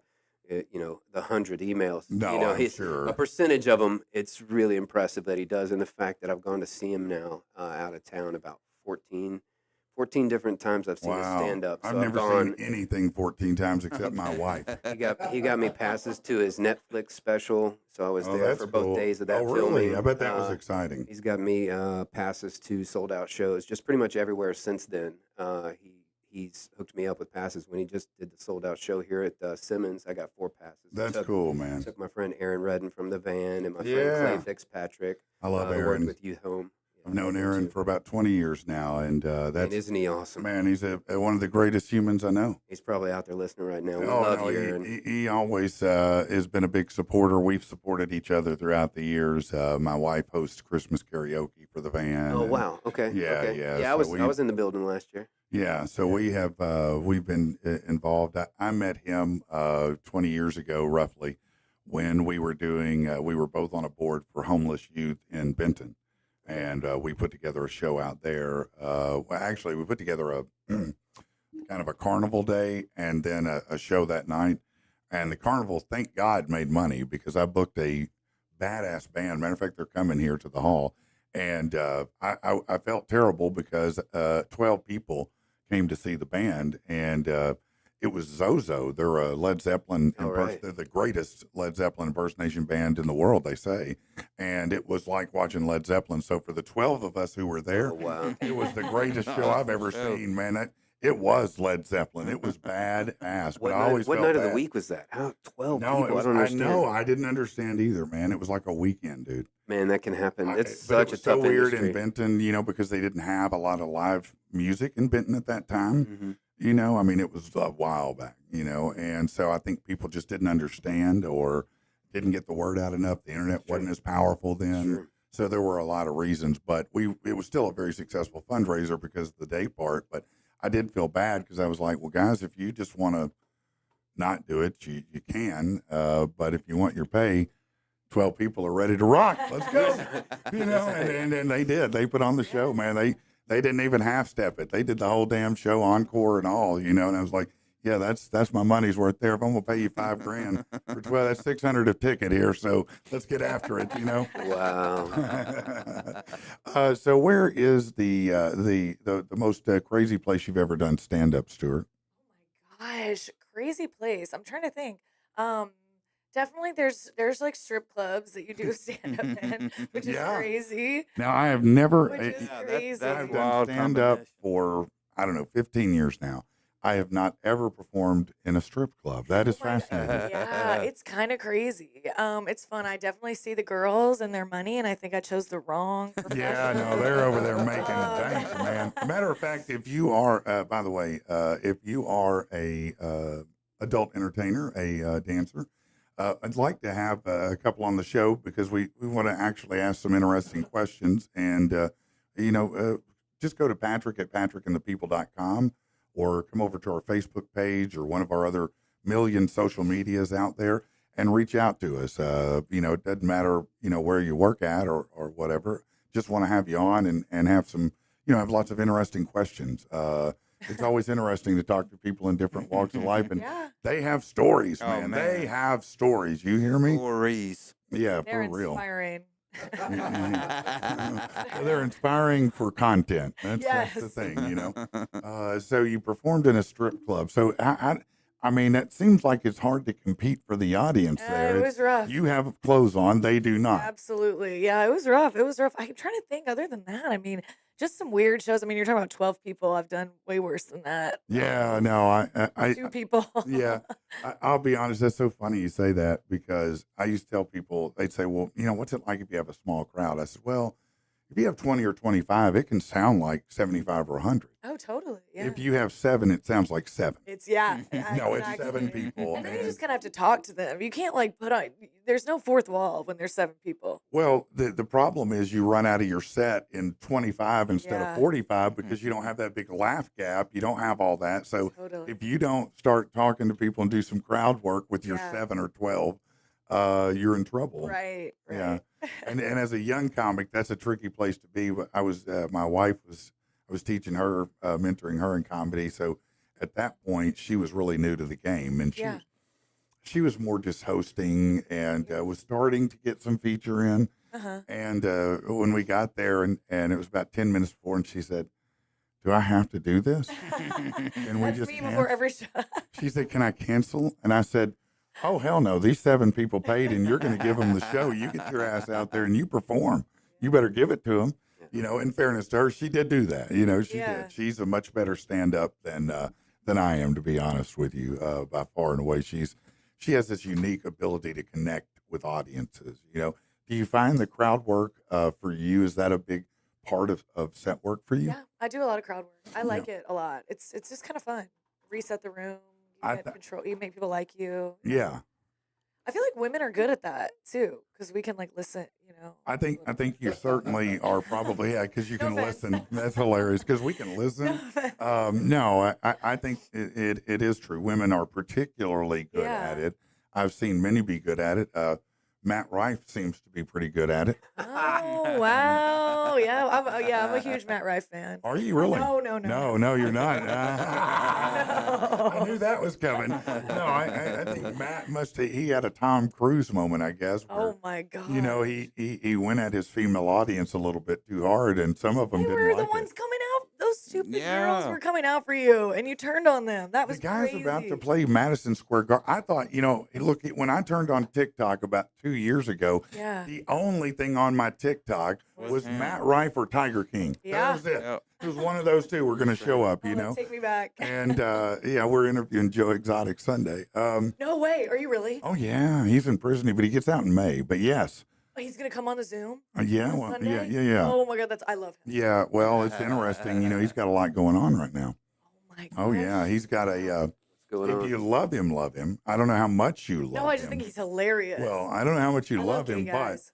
he has now a digital AI porn clone. So they have cloned. They're using his This guy clone thinks image. of everything. and he's in prison making porn digitally, basically. And so you can check him out and see what his digital Johnson looks like. I'm sure Little it's Johnson. more impressive than the real one, I would imagine, Oh or my mine would be if I were doing it digitally. I know that. We're going to Whoa. enhance it. I believe it. Yeah, and he's engaged. He's Okay. engaged Way. to a Hispanic inmate there. Wow. Didn't he have 2 husbands at one point on the show? Mhm. Yeah, that was Yeah, crazy. he did. One without teeth and one with them. Right. But I That think was the so other one fun. got teeth later. He was the nicer one of the two, I think. Yeah. Yeah. But that show, I mean, it was everybody watched it at the same time. It was like a mass shared hallucination. It was amazing. We were all trapped inside like the Yeah. tigers themselves, you know, a little bit. Right. And that was so fun. I just watched the new one, Chimp Crazy. Oh my God, she makes Joe Exotic look I like the know. best human on the planet, I man. know. That bitch is crazy. Crazy. I mean, I can't even say it another way. I mean, cuckoo, blah, blah, blah, you know. Yeah, but it was not the same as Tiger King. It wasn't as funny. It was a little more sad. Well, it was much more sad because she is. I was watching it, and spoiler alert, but I was watching it, and she it is talking about the monkey. The chimp they're looking for, the one that Alan Cummings worked with once and decided Yeah. somehow he would be the head of this doc. I Right. don't believe for a second Alan Cummings been thinking about this monkey his whole damn life. Okay, don't No believe that shit. way. He No got paid way. well because he worked with the monkey once. They saw it. They called him and said, Alan, can you help us? We're PETA. And he said, yep, I like PETA. I'll do it. He's But if been you in think he's been Scotland. pining over this damn monkey for 20 years, he hasn't. Okay. No way. But when they're saying, well, that the court said, and she's telling him, oh, well, we killed it. He died. Yeah. And then immediately the next thing they go downstairs and there's that damn chimp. And I'm like, you understand this is being recorded to broadcast. You just ratted yourself Oh, out. I You love dumbass. her. I love her. She's so delusional. And oh no, she's like, we're taking care of them. I'm like, monkeys don't eat Skittles and Gatorade in the wild, man. He was putting Reese's like whipped cream in their mouths. Yeah, Oh I'm like, my oh my God, they got gosh. diabetes. It's just terrible, man. It's just a bad thing all the way around. But a lot of people didn't watch it as much, and I feel like it just didn't hit the same way Tiger King No, did. I mean, No. but what did? I mean, Right. look, Joe Exotic is the gift that keeps He giving. is amazing. He is. I mean, look, he's a force. Yeah. I think, look, anytime someone is just over the top authentic, even if Yeah. they're a little bit cuckoo, okay, Absolutely. people love that. Oh, Fun to yeah. see. Yeah, I mean, Yeah. it's when people use their real self Yeah. and be as authentic as they can. And that Absolutely. dude was it. When he said, "Oh no, I'm much gayer than he is," you're like, "No, man, he just said that, man." Okay, all right, yeah. All right, let's change it up a little bit. Attention station employees, Adderall is a controlled substance, but it definitely makes you better at your job, which can lead to promotion and making more money. But don't do drugs. Speaking of stand-up, Thank you. don't you guys adore Dr. Phil? Adam Ray as Dr. Phil. Oh, Oh, yeah, I just man. saw them together on stage, That was hilarious. Dr. Phil and Adam Ray. Yeah, Awesome. yeah, I just saw that clip where they were having a little standoff, looking at each other. Yeah. From Yeah. behind. But yeah, I do like Adam Ray. He's blown up a lot Absolutely. recently. Netflix special is what you just saw. Yeah, It's- yeah, yeah. It's in the top 10 on Netflix right now. Oh, I believe that. Yeah, no, this is the great thing about, the equalizer that's the internet. It Hawk to a Girl, we talked about it recently, the second highest rated podcast right now. Now, I'm not going to say she didn't leverage that moment, but wow, how do you go from spit on that thing to the number 2 podcast on the planet? Wow, boom, like that. Number 2 podcast. on Behind the Joe planet. Rogan. I have not seen that. Yeah. Whoa. Yeah, she jumped way up there. Wow. Do what about the Paul brothers? Oh, the Paul. Oh, that explains it. Oh. Another thing the Paul's inflicted on us. Thanks, Wayne. Oh, never mind. I love them. They're amazing. Yes, no, I love Jake Paul. And, I and love Ron. Jake Paul. I want a podcast. I love Ron Paul. I mean, well, speaking of the internet, do you use Temu or Sheen or Shine or whatever? Do you Oh my order from any of those? gosh. No, I don't really do that. I'm an Amazon girly. You're an Amazon girl, I okay? don't think I've ordered anything from Temu.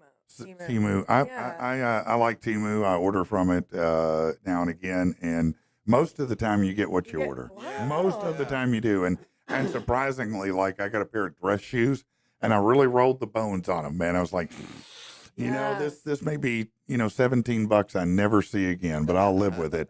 And those son of a bitches, I'm still wearing them a year and a half later, and I'm like, wow, man, these kids make good stuff. You know what I mean? Yeah. But let me tell you this: a shopper was horrified after discovering a necklace she bought from Temu wasn't the cute accessory she expected, but instead an actual dog tooth.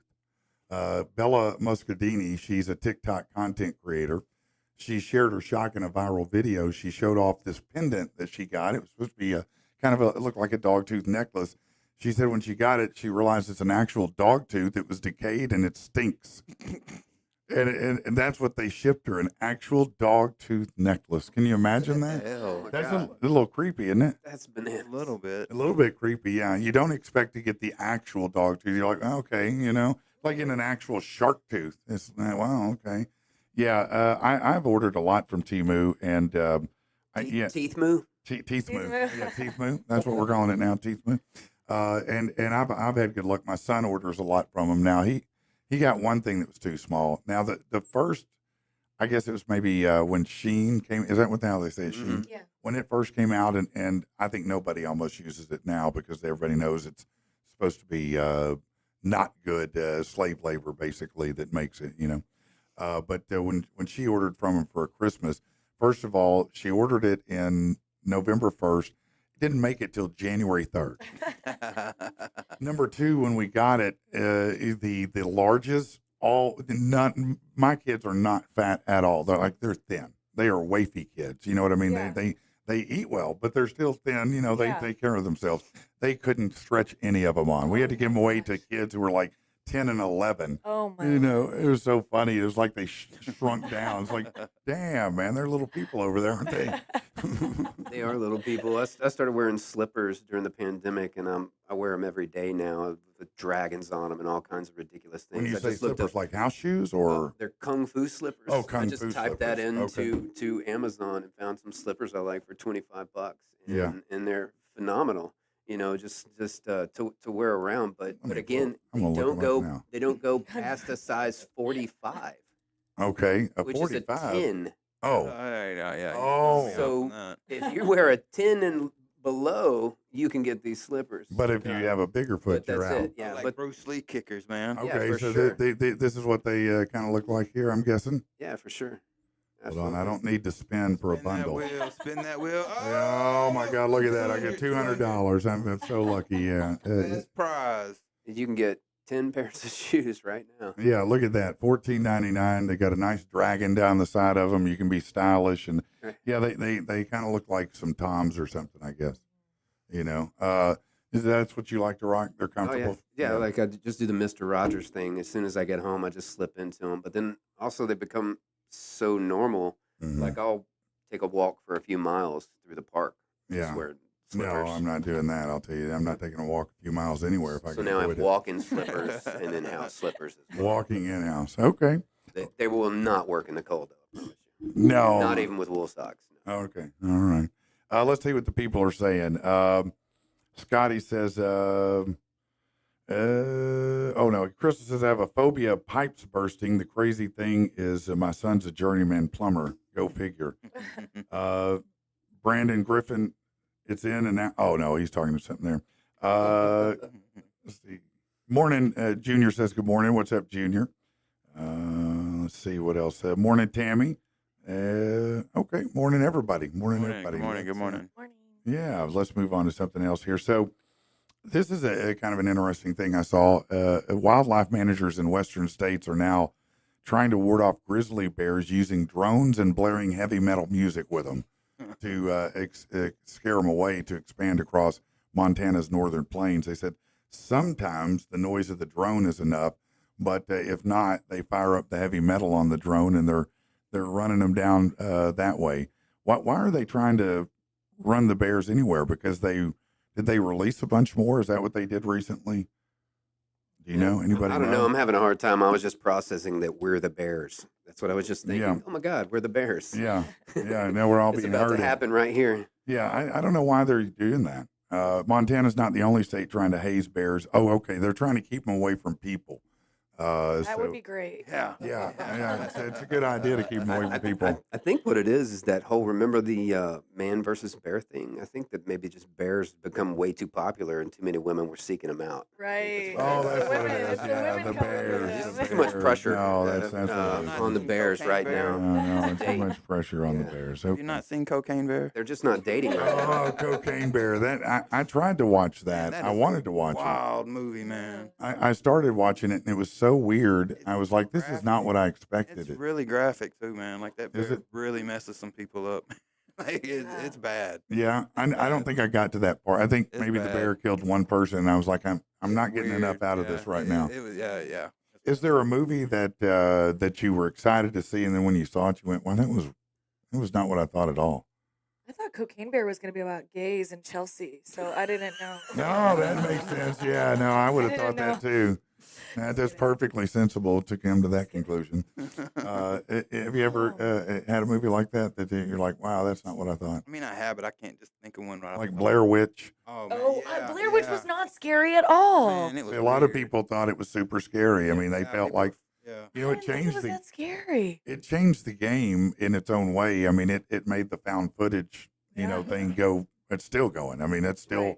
Right. I think they're just Absolutely. now coming off of that gimmick Right. from Blair Witch, to however many years ago that was. But it was very successful. But Yeah, they made a it lot of people hated it so bad. They Yeah. were so mad about it when they left the theater because they, so hyped up. Yeah. And you never, Mhm. spoiler alert, you never see shit. Nothing. No. It's just people in the woods, Running. running. Yeah. And then they die, I guess. I mean, you don't know. I don't know what There were Could be some dead. sticks. Don't forget the sticks. Yeah, there were sticks. Yeah. There were some There were some sticks. cool sticks that it was an interesting time, I guess, for that. But what's your favorite horror movie, Stuart? Oh my God, The Substance. Have you The seen Substance. No, tell me Oh my about God, this. you guys! It just came out this year. It's amazing, so good. How did I not hear about this? Who's in I'm it? shocked Anybody that you you know? didn't hear about it. Yeah, Demi Moore Okay. is the main woman. So The and Substance is Whippets. yeah, wait, what's that? I don't get it. I don't get it. That's what Steve O was on. She used to do Whippets. It's a drug. Oh, well, yeah. no, I know what whip it. Okay, okay, yeah, okay. Yeah, yeah. No, I'm cool. I went to Central. I know what a whip it is. I know what that is. I know what Rush is. Yeah. Oh wow, that's funny. No, dude, you have to see it. It's so good. Basically, she's like an older actress in Hollywood, and gets sent this drug that basically like changes her into like a young person for like a week at a time. Okay. And it's kind of body horror. It's really gory, and it gets a little camp at the end, but it's so good. And she switches back and forth between it's Margaret Qualley that plays the younger version of her, Okay. and switches back and forth. It's really nasty. It's really scary, and then it's pretty funny too. Okay. Such a good movie. It just came out this year. Do you prefer the more psychological, or do you like the slasher type? I like a or... bit of a thriller. I don't love a slasher. I don't love it. But I like a thriller. Okay. I just saw that movie Heretic too. That was pretty good. Yeah. Yeah. That is a good one. I like the horror movies. And I feel like every movie is a horror movie now. Oh, a lot of them are, Like aren't they? they're all horror movies. Yeah, no, it's I'm kind like, of just make not a good untrue. regular movie. Yeah, it's hard to do that now, I guess. Right. Mike, what's your favorite horror film? The Shining. The Shining. Oh, Oh, you man. go old school on it. Absolutely. Yeah. Yeah, that Stephen my King favorite movie. adaptation. Yeah. Were you a Stephen King fan growing up as a kid? Did you read his books? Absolutely. Yeah. So that probably was a big thing for you then. Oh, Did you see yes. that first, or did you read the books first? Saw the film first. Okay, Yeah, and so that for probably sure. led you It more just- into the books. Yeah, such an impact. I mean, it was just so frightening, you know. Yeah. And it blended everything together perfectly. You know, the fantasy part, Mhm. which is the scary part, Mhm. mixed with the reality of just this man going insane. Yeah. And so it was tough for fantasy to really scare me then, but the reality would really scare me. Yeah. And so by moving it back and forth between there, I actually learned how to be afraid of fantasy again Yeah. and to Interesting. suspend disbelief, and really believe in the supernatural. Yeah. No, Real impact. that's interesting. Interesting. It is an amazing story. He's an amazing writer. Most adaptations of his work suck, but that's a good one. Yeah. Yeah, that's a good one. Sure. Chad, what's your favorite scary movie, man? I know that you don't just love the scary movies, but you like something. I like Saw. The first Saw. The first Okay. Saw. The first Saw, yeah. I mean, I After still that- felt after grimy. that- after After that. I watched it, I felt pretty grimy. Like, I think just being in that room the whole time, it just makes you feel dirty, Yeah. you know? But after that, every one of them were, it's like, let's see, Yeah. can we put someone in a No, blender? Can we yeah. put someone in, It got crazy. you know, after can I that. melt your eye with a hair dryer? It's just Yeah. random ways to kill people. And I was like, yeah, this yeah, is yeah. kind of lame. I think a lot of the impact of that was just the what you processed in your own mind while watching it. Yeah. And how you were leaving thinking about what you could have done to save your life, Yeah. how you could have taken a Well, life, what you would do for money, those types of things. Absolutely. I think the first one, the reason it was good is because it did ask all those questions, and that's what it made you think. After that, it was just Just an excuse to crazy. kill more Yeah, people. But yeah. Right. kind of like the first Matrix. The first Matrix, and I like all three of the first ones. The third one the least. The second one's pretty good, but the first one was mind blowing to me. I mean, it was unbelievable. Just everything about it. I was like, wow, this is mind expanding just watching it. Are you at all an action person or no? You're probably not an I'm action. good on action. I'll see the Gladiator one. Yeah, Because yeah. I like that guy. Which one? Which guy? Is it I- Paul Mescal? Yeah, I think Oh, it is. oh. The guy's on there. Yes. Am I wrong? That's what No, the I guys think that's on there. I don't know. You I may like be that right. guy. I I know like that Denzel's guy. in it. Okay. He's Denzel's fine in it. too. Yeah, I don't Yeah, know I what like he's that. doing in it, but he's in it. Yeah, I'm not really an action person. Okay, no, Too that's much, okay. That's too okay. much. It's all No, right. I saw Wicked. Wicked. Wicked. You've been New York. You were definitely New York, right? Exactly. Yeah, that's great. I've seen Wicked.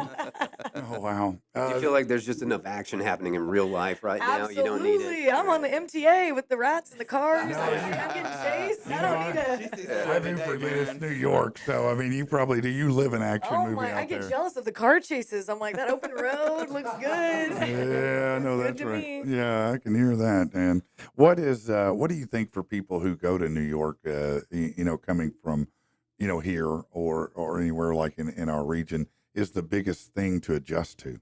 Oh my God.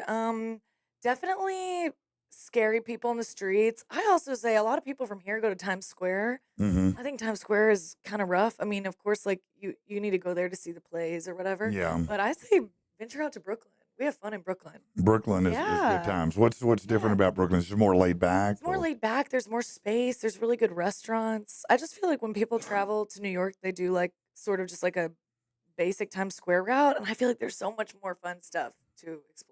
I'll tell you, Vegas has a lot of crazy people out there too.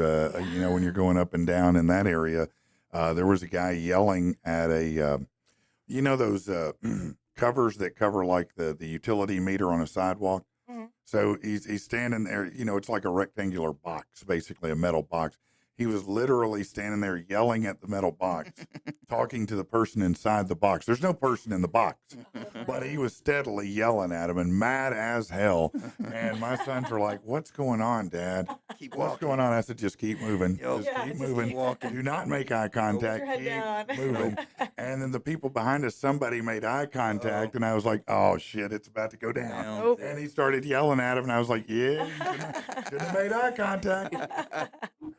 No, Vegas is a trip though, because you go out there and man, your feelings are going to get hurt because your money will be gone about an hour after you're there, and then you're like, Oh my "Shit, what gosh. am I doing the rest of the 3 Even days?" quicker if you make the wrong decisions. Yeah, right. That reminds me, I saw on the side of your laptop here when you were doing birthday announcements Yeah. that the late Rodney Dangerfield's birthday today.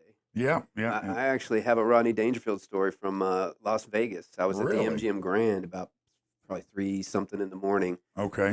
and approached the craps table. And so when you approach a craps table, my strategy is to hit about a few people down from wherever the dice are being thrown, to not look like I'm just going to stand right next to the person throwing the dice. Yeah. So I go in a few people away from that person. So I saw a guy about to throw dice, walked up, threw $40 on the come line. Yeah. So I'm betting he's going to hit his number. Yeah. He crapped out. And the just like all of the energy and the entire table just left everybody. See what you did? And well, I wasn't rolling the dice, so it's not really No, my your fault. energy Nobody's screwed it up. no right. Sure, I'll take that. So walk up. I put $40 on the come line. The guy craps out.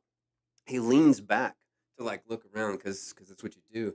And I see that it's Rodney freaking Dangerfield. Wow, that'd be cool. And I was like, oh my God, dude, if I'd known it was you, there's no way I would have put my $40 Right. on the come line. And he's like, you ain't kidding me, kid. I'm never going to win. Oh my God. And as he walked away from the table, right after that roll, some lady recognized him. And she was older as well. And she ran up to him and reached around and hugged him and grabbed an entire ass cheek in her hand. Oh wow. And squeezed it. And from where I was standing, I could see it, like a little Dimple muffin. in. Yeah. Like she fit it all in her hand. She was getting herself. And squeezed it. At the same time she was doing that, a hand came from what I felt like was above, because there was a showgirl behind Rodney that Yeah. had a huge headdress on. It was about 8 feet tall with heels and everything. And she put her hand on that woman and said, "Oh dear, you know better," and just pushed her away.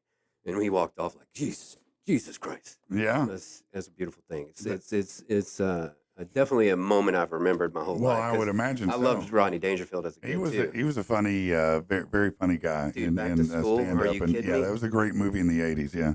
Yeah, definitely. Icon.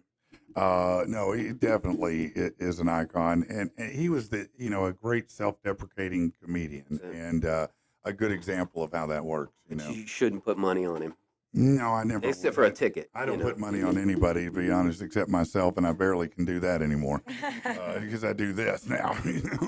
All right, let's do something different. Good night, Mom. Brush your teeth. Aw, man, I don't wanna. Are you tired of your dumb teeth? Introducing meth. Meth, for when you're fed up with your teeth. Just listen to some of our satisfied customers. I have no teeth. My teeth are gone. Where's my teeth? Now I have more room in my mouth for blowies. I'll never need to go to the dentist again. Isn't it time to get rid of those pesky teeth? Meth. Ask your doctor if meth is right for you, and maybe if he knew where you could get some. Yeah, you can ask your doctor if you want to. That's just fine. They know. They really do. Yeah. Get a card. All right. Let's see here. Let's talk about. This is a really interesting story that is pretty wild. An asteroid worth 10 quadrillion or quintillion dollars. NASA is trying to catch it. Wow. Yeah, it's Wow. worth 10 quintillion dollars. That could turn everybody on the planet into billionaires, by the way. Hypothetically, not they would give you the Yeah. money. They're not going to give it to you, even if they have it. But last month, NASA sent a SpaceX Falcon Heavy rocket to go and probe 16 Psyche. That's what it's called, 16 Psyche. It's one of the largest discovered M-type asteroids. It's going to travel about 2.2 billion miles to its destination. This is between Mars and Jupiter. But the reason that we're looking at it is because, well, they're always looking for money. It's what rich people do. It's composed of metals that could greatly benefit our economy. As a matter of fact, it would be more valuable than all the economies on the planet simultaneously. Wow. It includes platinum and palladium. Use that in cars and electronics. There are 9 metal-rich asteroids known to exist in the solar system. This one's the largest. That's why they're investigating it. They estimate it has a surface of about 64,000 square miles, made up of 30 to 60% metal. So what they want to do is they want to figure out how do we land on this and start mining it. Yeah, Yeah. man. Yeah, and if they can get robotics, robot type things, whether they're, the robot dogs, robot people, whatever it's going to be, and land them on there. Armageddon. Yeah, then they can mine it. When it comes back around, they can get the stuff off of it. It's awesome. Oh. Yeah, I mean, how wild is that they're even thinking about that? Insane. I mean, that is some Star It is. Trek shit Yeah, right yeah. there, man. That is definitely some Star Trek stuff. What is, one thing that you're seeing now, Mike, that when you were a kid, you didn't ever expect to see? Honestly, I mean, the fact that we're carrying around the smartphones is a huge thing. to Yeah. me. Yeah. Like I didn't really picture that. I didn't picture all of the different things together. Mhm. The music and the video and the film Right. that we were all Not going to just be a this communicator like one Captain tiny Kirk screen. had. Yeah. Yeah, because Captain Kirk never had music on his communicator. I know that. No. He wasn't downloading good hits from Justin Timberlake, right, Chad? Why you gotta go Chad's to a me, big man? JT fan. He's going to the concert in Memphis this weekend, so Hey, celebrate JT. him. Yeah, he is. As a matter of fact, if you go over to Chad's page, follow Chad on Facebook, and he loves to get pictures of Justin Timberlake over there. So he Send 'em he loves to all, see them man. all. So just send him some, would you? So you're not piercing this weekend then. Well, I'm working today, but I'm taking off Saturday. So if you want a bonus hole, you need to come in today. See me today. I'll do you $5 off. Oh, okay. $5 A little off today. PATP special right Little- there. Yeah, Go in and get $5 off your piercing today. bonus hole. Yeah, that's right. That's what I like to refer to it as a bonus hole. Yeah. You have piercings, ears pierced? Yeah, I just have ears, but Yeah. sometimes I can't get more than 2. I see. It'll reject it, kind of. Does that Right. make sense? Yeah, I see that. Yeah, like I tried to get a third one and a top one, Mhm. and like it didn't last. Probably the metals. A lot of time Yeah. it's a metal. You have a metal issue. Yeah, probably. I feel like so I want to have like a whole ear, but can't do it. What can you do for her, Chad? How can you help her? Titanium jewelry, probably. Really? There you go. Okay, Yeah. well, do I need that rock to get it or? No, I think he's probably got some at the studio now. You Okay. can come on by today, and Okay. We're going mine. and as he We're told going you, he's mine. leaving tomorrow. But if you Right, get so over I have there to go today, today, yeah. you can we got you. titanium your ear right up. Got you. Absolutely. Yeah. Are you a piercing guy? I got 4. 4. Yeah. In your ears? 2 in each ear. Okay. I'm glad That's that's right. I know. I I'm got like, scared. when you said 4, I got real nervous. I thought he had a Joe Exotic. I had a roommate that had one of those. Oh, no, He I don't showed even- me the night he got home with it. No Oh, one's God. gonna. If somebody showed me that, they're not. I fell backwards out of the door actually. No, walking No. in. I'm gonna tell you, you show me that, we're not friends anymore. Okay, I don't ever want to see that. If you got it, good for you, I guess. I mean, I don't. Rest in peace, Rusty Fox. Oh, Yeah. man. There's no metal down there for me. No. Yeah, I can't. I can't get down like that. Oh my gosh, I forgot. When I was in college, I got the thing under my tongue pierced. Yeah, What's it called? Oh, I can't remember. I I don't do used to that know the name of it, but It starts yeah. with a C. Yes, I don't do that one. Yeah, it was so Wayne, you painful. stop. It was so painful. I How long don't did know you Well, keep it? yeah. I gotta watch that guy. No, of course it's painful. It's the thing under your tongue. Well, no one could really see it. Right. So it was kind of like That's weird. pointless. Now, yeah. my How wife- long did you have it? I think I had it for like a year and a half, but food would get stuck in it. And so then I was just like, this is too Ew. gross. And I ended up taking it out. Yeah. Frozen tongue. Oh man, Yeah. nothing worse than finding a piece of day-old chicken in your teeth. Yeah. Yeah, it was nasty. Yeah. So, yeah, my wife had her tongue pierced before I knew her, and she said it didn't even hurt that bad. And I'm like, I know Really? you're a liar. That's It's not that lying. bad. It's the 3 days of a liquid diet, pretty much. Is that what it is? Oh yeah. Because of the swelling and Yeah, everything. You can't eat hardly anything. Probably can't talk very well. No, they dee when they. Yeah. I do that tonight. I go show up at the loony bin. Yeah, no, she did say it swelled up real big. Yeah, it swells up crazy. Yeah. Oh my god. Now she swears she didn't get it for, the reasons everybody says they get it. I don't know, but I never even got that. Non-judging. She sounds No cool. judging. Yeah. Yeah, Everybody just wants a fidget spinner in their mouth. That's why they Right. do well, it. Yeah. Pablo Picasso. I mean, not Picasso. Pablo Francisco. Who, if you don't know, he's probably super underrated. He was a really great comedian, and I think maybe some things went wrong in his career at some point. I think he's back out now, but he has a great set called Bits and Pieces. If you've never seen it, you ever seen? Who Pablo No. Francisco is? Let me tell you something. If you've never watched that stand-up set, Pablo Yeah. Francisco, I'll look it Bits and up. Pieces, please take yourself a second to do it, Yeah. because man, the guy, what he can do with voices and the way he does it is unbelievable. I mean, he had such an innate natural talent that very few human beings will ever in their life possess. And what went wrong, I don't know exactly, but I got turned on to him because my wife was at the time dating a comedian who worked with him. Oh. And so she was like, man, you got to watch this guy. He's really good. And I've been a big fan since, but he has a bit about what we were talking about, the tongue Yeah. piercing, and because you ever seen Police Academy? Remember Michael Winslow? Oh God, those That great. makes all the Yes, noises he's and stuff. amazing. Oh, This yeah. guy kind of does Yeah. a vein. It's different. It's his own style, but he's talking about the tongue ring. On, Oh, now people are always Yeah, clicking it and yeah. clacking it and saying it's so Wow. annoying, to listen to. And I've heard people that click and clack that Break tongue their ring, and teeth. it's annoying as Ugh. hell. Yeah, I bet it would break your teeth. Oh yeah, wouldn't it? yeah. Yeah, probably not good. All right. Well, I'll tell you what we need to do. We need to take just a minute and get this band in here. Sir. So I'm going to push a button real quick. You won't see us for just a second, but don't go anywhere. We're going to bring them in here, switch some chairs out, and then get a little live performance on, okay? So just stay calm.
All right, so everybody has left my ass. That's what's going on right now. Actually, they're getting ready to bring in a couple of the band members now, and waiting on a couple more to get here.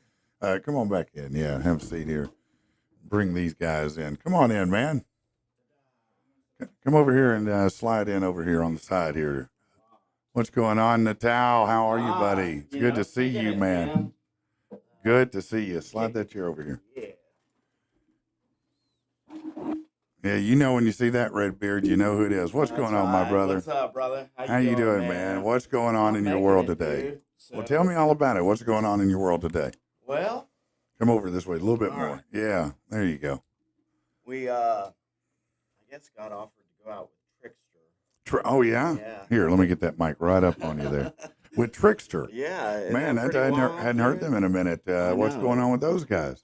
I don't have the slightest clue. No? So are you going to go out with them? Or? I don't think we're gonna go out. No, with not them. going out with No. Trickster. Okay. We got an offer to go out with Ritz too. Oh, Which okay. that would be kind of cool. Yeah. You know what I mean? Like intertwine the rap. Yeah, that would be interesting. So, Right. so you're looking at some different artists you might want to go on a ticket with. Yeah, and I think honestly, like the biggest thing is it's just crazy. It's a journey. Yeah. You don't know. You know what I mean? You don't know what's going to happen or whatever. Now, if you don't And- know, let me set the table appropriately here. Natal is the creative force and the founding member of Dark from Day One.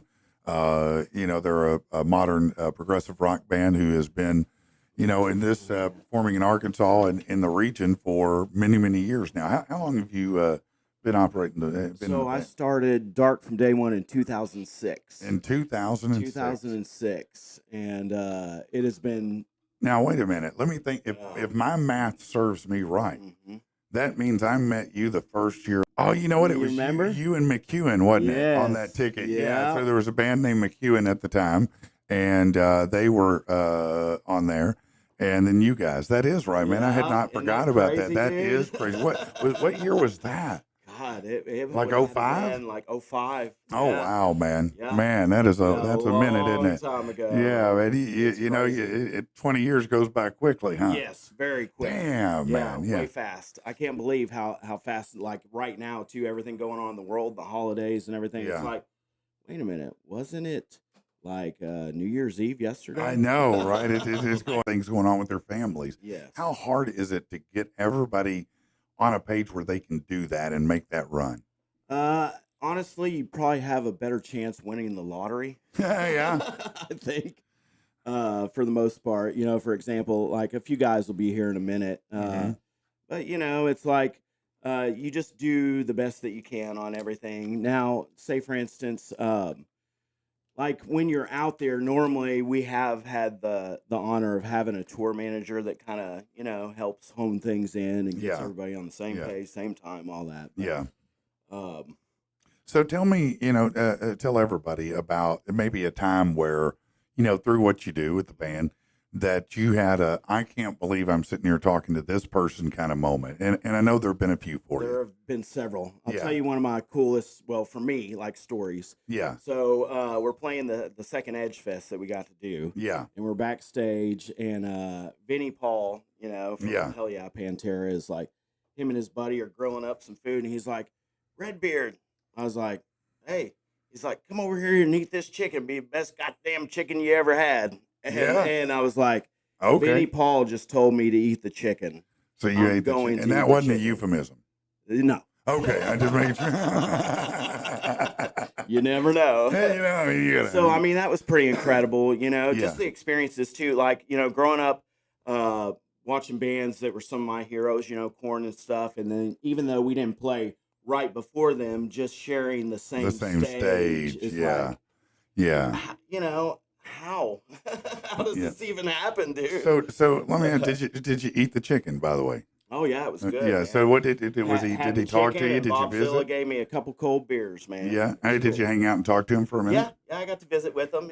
I mean, it was very short lived. I Sure, was just of like, course. man, I'm excited that y'all came out and everything. It's like, dude, we're happy to be here. Yeah. This is what we do. We love doing this. Yeah. Who else have you run into like that along the route?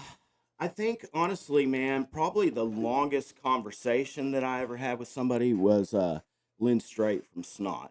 Oh yeah. And we just talked about life in general. Another one I had with Max Cavalera. We talked about God and trees. Yeah. I Okay. was not expecting that. Yeah, no, I'm that's like, an dude, interesting. you're all about the metal. He's Yeah. like, no, God trees. That's great. That's great. Oh, here we got another one. Come on in here, man. Slide in. How are you? What's going on, my brother? How are you, man? Good to see you. Nice to see you. Yeah. What's up in your world today, man? How you doing? Just waking up. Yeah, no, it's early, isn't it? And then you had to drive all this way on top of there. Yeah. Yeah, no, that's exciting, isn't it? To get up about 4 and get ready and then go, Jesus, what is this for again? Tal? Oh, What do you 4 get me out of bed o'clock, for? Yeah. No, I do it every day. I feel you on that.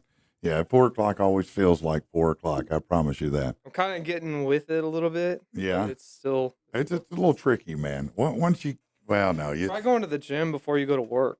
That's the Oh, challenge. man. Yeah, that's a hard one too. I can't get sweaty in the morning like Yeah. that. I have to save sweat for the afternoon or evening. It's kind of Yeah. weird because it's a rush. Like before you go to work, if you've done it right, you go in and you're like, yes, I can do it today. You know, the problem seems to be for me, and I don't know, maybe it's just my own body, but once my thermostat's up, it doesn't want to come down for about 3 hours. Mhm. So I'll just sweat Yep. for 2-3 hours after I'm at the gym. Yep. And maybe that's the design. Maybe that's how you lose weight. But it doesn't help if you're a salesperson to show up with your pit stains sweated Yeah. out and, you're just pouring off your head and stuff. It's Well, we work in a freezer, so it Oh, kinda that helps is a little different. bit. Yeah, I could see that. You work in a freezer. Yeah. One day I went to the gym and it was cold. It was like kind of cool out. Mm-hmm. Went in and we get out and it's pouring down rain and I'm like, lovely. And then I have to go and work in a freezer all day. Yeah. It was fun. Now, why do you work in a freezer? We're crazy, I guess. Yeah. I don't know. Kind of pays the bills when we're not doing music. Oh, okay.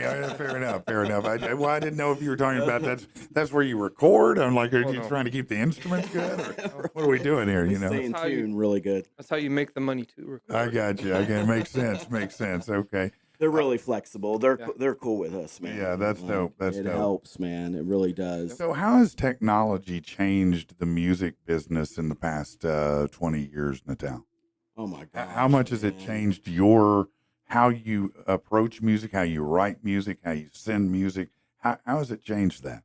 It's a really good question. I think now we have the capability, even if we're not at the same place at the same time, we can, of course, track stuff, send things back and forth. Obviously, it's very much a single market. You know what I Yeah. mean?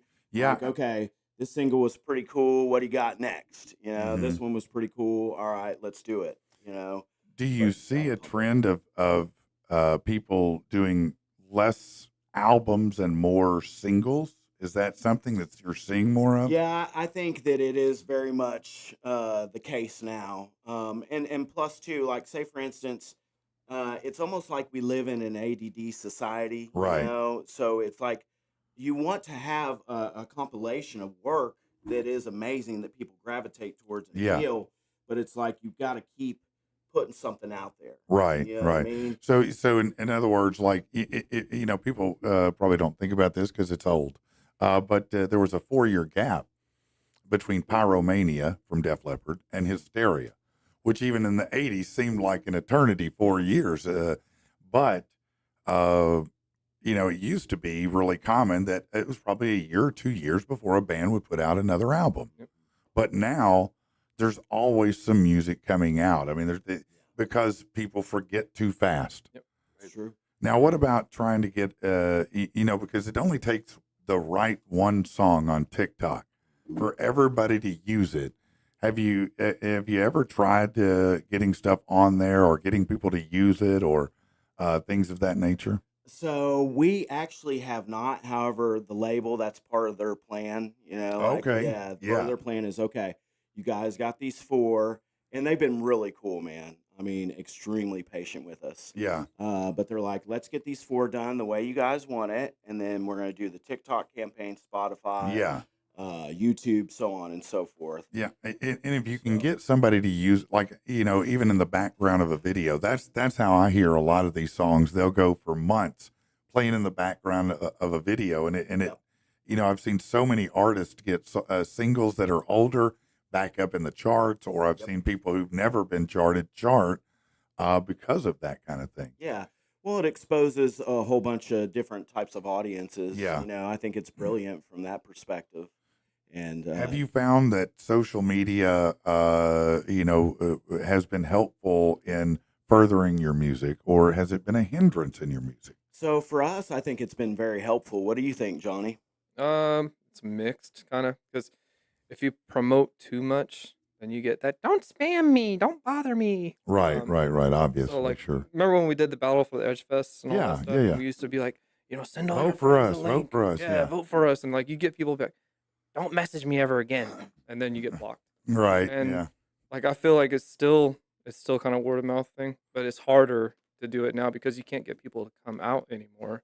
Because, well, that is one of, I think, the challenges that you have with the accessibility to everything now, because it makes it less and less necessary to go in person. Like I was telling Natel on the way here, Marilyn Manson's new CD came out today. Mhm. That should have been something like, oh my God, everyone, yay. Yeah. Like, I'm But excited. I didn't even know. Yeah, I'm excited about it, but I'm like, I didn't know. I'll go listen to all my YouTube music, and Yeah. like it's changed a lot because nowadays you can preview things before you purchase it. Well, right. You can do that. Not only that, but you can see bands live online. Yeah. You can see, you can hear their album online. I mean, you can access everything that you might want to before ever seeing the band. And that's something that, 20 years ago was not the case. Yeah. You had to work to find that. Like they do a good job when bands are doing teasers still and stuff, or you do something where you entice someone to want something, and it's like, oh well, here's a preview of our song, here's this, here's that. But it's like nowadays it's gotten to be where it's all the same. It's all the same. I mean, there's nothing that's really popping for people anymore. Yeah, it's interesting to watch what takes off and what doesn't, what pops off, and how that works. It's pretty interesting when the Hawk Tua girl, is you work your whole life to get one song to get viral. She says one thing off the cup on a mic, and boom, there it goes. And you're sitting here going, "Damn, man, how did I miss this moment?" Well, it shows like how like just being your genuine self. Honestly, like that's probably the best way to be. It's just hard to actually be in that moment, to be like, okay, I'm living life. And yeah, no, it is, people, we were talking about that earlier about the rise of Theo Vaughn, thanks to social media.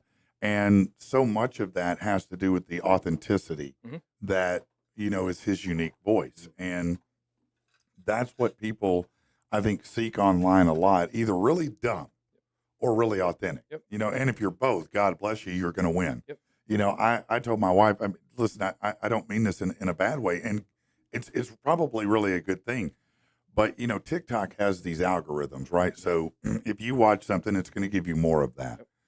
And so the other day, my wife, sometimes we watch each other's TikTok because it's different feeds, and so you get different things from it, right? Her TikTok, we watched like 12, 15 videos in a row, and every one of them were somehow on the spectrum, and I'm like, man, everybody on the spectrum is on TikTok and they're all making money. Yeah. There's a guy named Josh something. I don't remember his name, a World of T-Shirts. And he's like, put the fries in the bag, bitch. And this guy, this phrase has taken him, to everywhere. So it's crazy how that you're seeing a whole new world of celebrity that's, when I watch him, I'm almost borderline. I don't know if I'm happy or not. I don't know if I feel like he's being exploited or if he's doing great. I feel like that's part of the attraction. Like a lot of people, they want to question themselves that way. Yeah. They want that thing that kind of like checks them a little bit. Yeah, that's right. Yeah, that is interesting. That's a great observation. They're looking for that line to figure out where they are. And I feel like only authenticity can really deliver that. Also, no, that's a really good comment, man. I dig that. No, that makes a lot of sense. It is frustrating when you're trying to, like, when you spend a whole bunch of money to do something, and you're like, oh, this is gonna be good, and then you put it out, and it's like, yeah, and you're like, really? Like, someone can go on there and be standing in if Nashville. I could just be autistic and say, put the fries in the bag, bitch. I mean, I could be rich, Yeah. Now I'm gonna look this guy up. No, World of T-Shirts is the name. His name's Josh something. I can't remember his last name, but my wife says it all the time. But that's one of the people that she seems to watch a lot and just thinks it's hilarious, And I'm like, yeah, I mean, it's okay, I mean, it's fine. But she loves it, and so I guess that has become a whole section of entertainment in a way. Oh, big time, man! But people spend hours. But what it has done is it does help people, I think, who typically wouldn't be able to communicate with others as much, to do so, and it gets them a lot more interaction, a lot more interactivity, a lot more love and hate, and hate. That's a really good point there, because in a world where a lot of us are just staring at phones all the time, people are yearning for more connection, right? Yeah.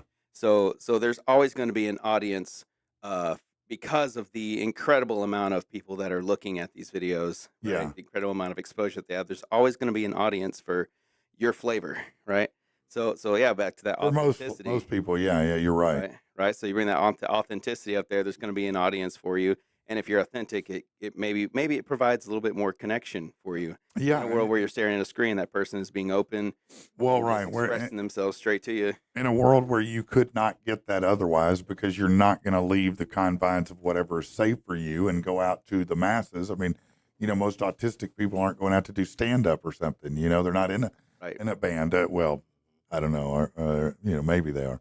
But anyway, no, I'm kidding. There could be. It could be. But it is a fascinating dichotomy that, you don't know if you feel good about it or bad about it, because a lot of the people that she watches are train wrecks.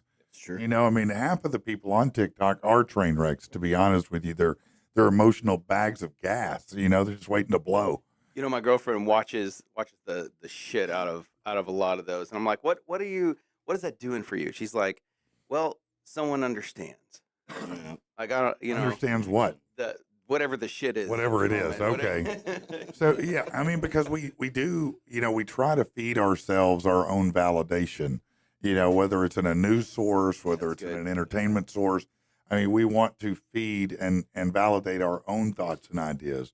And I think that's what she's saying, is this validates what I think, and everybody wants to feel like what they think is valid, Or at right? least what I'm going through. Yeah, I mean, what I think, what I feel, whatever, yeah, what I'm going through, yeah. Well, and a lot of it's like, it's not scripted. You're not sitting there like, oh, let's make this video about this, and then Yeah, that then it's is true. rehearsed and practiced, and then like you watch it online now, and you're like, oh my god, that happened. I like, in will real say time. this. I have, for the first time in my life, I have found some amount of disconnect between me and some of the newer stuff, because sometimes my son, who's 22, will show me a video on TikTok that he seems to think is hilarious. Yeah. And I'm like, I don't even understand why that's funny to you. What is that? It's just, it doesn't even make sense. But he thinks it's the funniest thing. So I'm starting to notice a little bit of a differential in some of the humor turns that are happening. I'm trying to catch on to it. Right. But sometimes it's like, I don't even get it, man. Yeah. But I, look, people love the movie Dumb and Dumber. Like, it's one of the most popular comedies of all time. And I love Jim Carrey so much. Do not like that movie. My wife, I'm forced to watch it sometimes by my wife, and I pretend like I like it, because it makes her feel good. And I'm not sitting there going, this sucks, Yep. because you're kind of a dick if you do that, But although if I tried to play The Matrix, she'd be like, this sucks, I'm not watching this the shit. best thing Yeah. ever. No, but guys have to watch that shit. So we do. But yeah, it is, humor is very relative to people, and that's why so many comedians resonate differently across the board. Who's your favorite comic, man? Oh man, that's I know it's an unfair really question. tough. Name one of your favorite comics. How All about right, that? so I recently I started watching this guy who is he has a terrible speech impediment, and You see what I'm saying, people? okay, I'm saying this because it's relevant, and I saw this very recently, and I don't remember his name, but I'm sure you can look up retarded comic guy. I'm not sure that you can Google that anymore. I don't know if that's okay. I don't know if it's but okay. Hold on, let me but just. the guy you go. really leans into it, and Yeah. but he's Never very go clever. full. He's very clever, and he what I think the funniest thing about this guy is he tickles himself. He starts laughing. Mm-hmm. You know what I'm saying? And it's just one of those pure comic moments where the guy's just tickled, and it just makes everyone laugh. But he's truly funny. But his speech impediment, he's got a strong hand. You know what I'm saying? Yeah. Yeah. Yeah. I don't remember his name. I hate that I don't right now Velociraptor, because the I'd love- T-Rex arm. Yeah. I'd love to say his name right now because he's just a badass dude. Okay. I Well, wish I could interesting. remember his name. How about you, Johnny? Who's your favorite comedian right now, or one of them? I don't even know, honestly. Like, Do you laugh at all, bro? every now and then. Are you just sad or just morose all the You know, time? It's funny because like when me and Tina started dating, we were watching Step Brothers. Yeah. And, like we fell The asleep. greatest comedy movie of all time. She told me, she goes, you woke up in the middle of the night, and it was during the dinner scene when Yeah. the family's breaking up. And she's like, and you got up and you just like went, ah, like just started laughing at That's because it was great. like in the middle of the night, and that movie cracks me up. Like No, that is my favorite comedy of all Yeah. time. Is Step Brothers. they need to make two, but don't screw it up. I don't please." know, man. It's a tough one there. It's, Yeah. man, it's hard to go back for that magic. That's like Anchorman 2. I do like Anchorman 2, Yeah. but man, it's not Anchorman. It's kind of like Beetlejuice. Like, I haven't seen the new one because I'm scared to see the new one. I like the Agreed. first one so much that I hate to see it and it not be as good as I want it to be. Like they did a new Matrix, and I was like, yeah, this is all right. It's trash. To be honest with you, it's just a remake. It's just another way to do it, and I didn't love it. I watched it 2 times and I was like, what the hell? What did is you do? this? Yeah. Well, What is? It's like a bunch of cut scenes. Yeah. There's only so much you can change a core concept that's built around one thing. Mhm. Like, that's what it's built around, man. The blue pill, Yeah, the well, red it's like, pill. I was like, are the Wachowskis broke now? Do they need some money? I mean, why are they even doing this? This story doesn't need to be told. The whole story isn't. It's But the whole it story can be about sold. interesting. I mean, No, it was sold and sold. told. It's 2 different things. No, man. that's true. True enough on that. True enough on that. Do what now? They're like, how can we capitalize, off of this? Yeah, probably so. Look at this. We got a 4th member of the band today. This could be a fortuitous sign. This is it. I assume. Yes. Oh shit, man! Looks like it's gonna happen today, man. It's gonna happen today. Well, the first time we had you on, we had a little logistical issue. There was a big traffic issue, and look, they're coming from Las Vegas, and that's a good haul. I used to make that travel. Yeah. Yeah, in Las No one Vegas. knows it's because you know what happens there. Yeah, and what happens in Las Vegas stays in Las Vegas. Well, let's. We're going to take a quick little intermission here. Let me get them set up over here for their performance, and get ready. Here we go.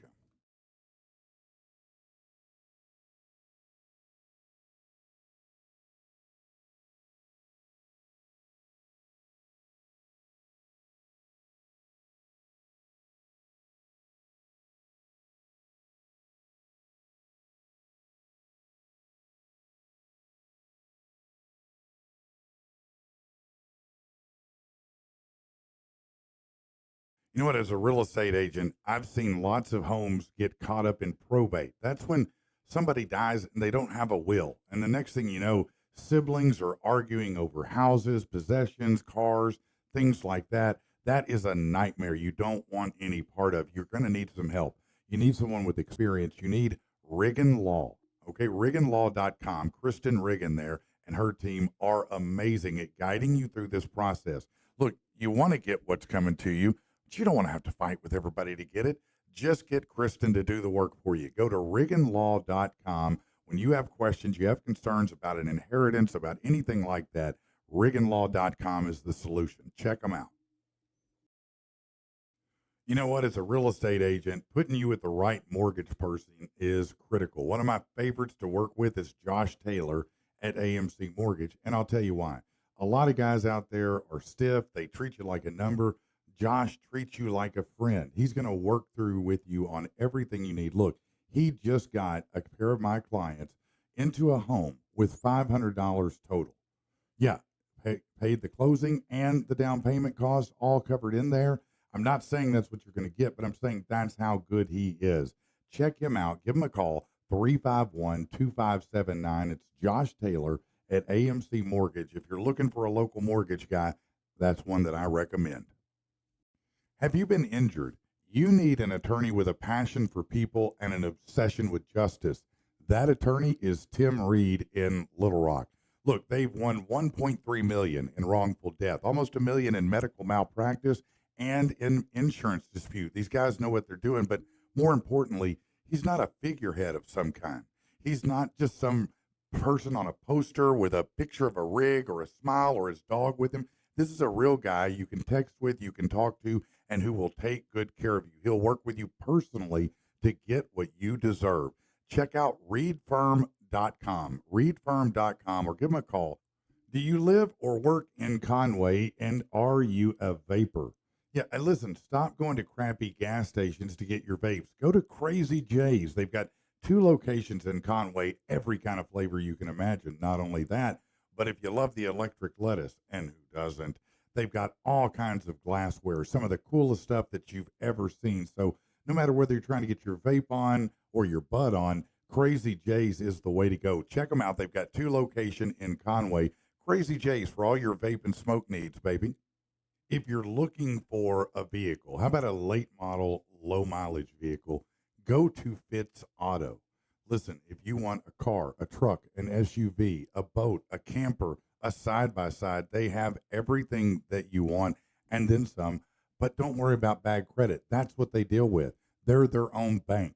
Look, you can check them out online at fitzauto.com, or you can go in person, 8421 Stagecoach Road in Little Rock. Find out why we've bought 7 vehicles from Fitz Auto. They're that good. All right, we are back. They're getting set up right here. I'm getting ready to get our cameras moved over, so let me do that. Here we go. And, let's see. That is wrong way. Hold on, let me go this way. There we go. Now we're getting somewhere. I'll figure it out yet. Oh, yeah. There we go. Okay, hold on.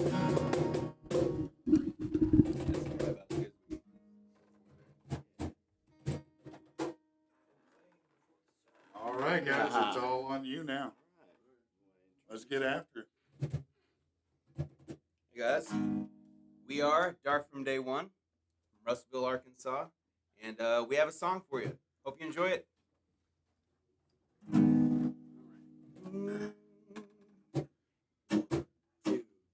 And I know we've made our mistakes. Let's agree that we're going to blame.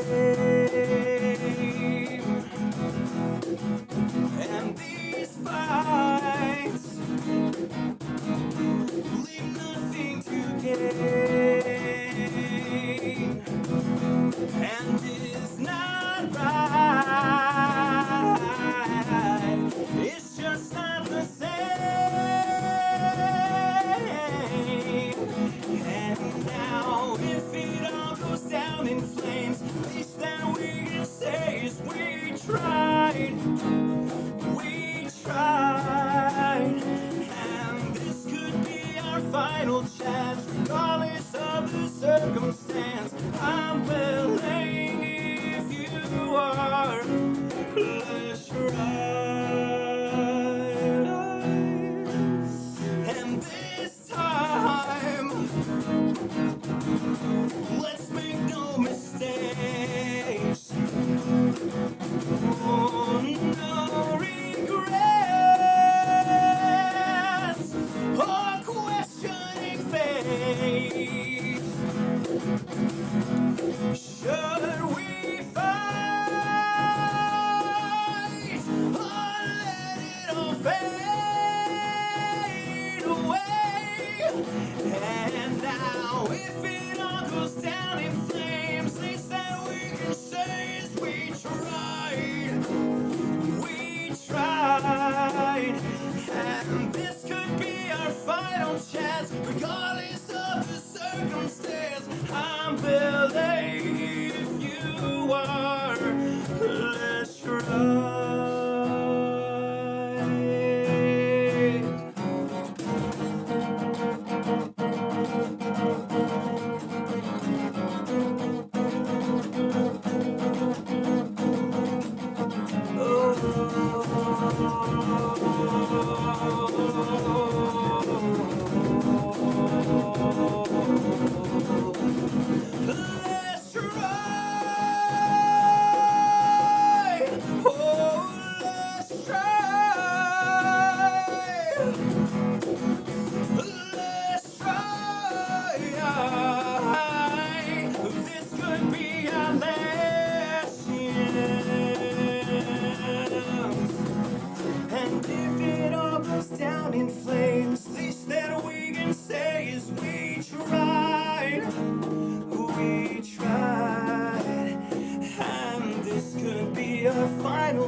I mean, damn, y'all, that is some good stuff right there. I mean, come on, man. That is what it's all about. That is what the show is all.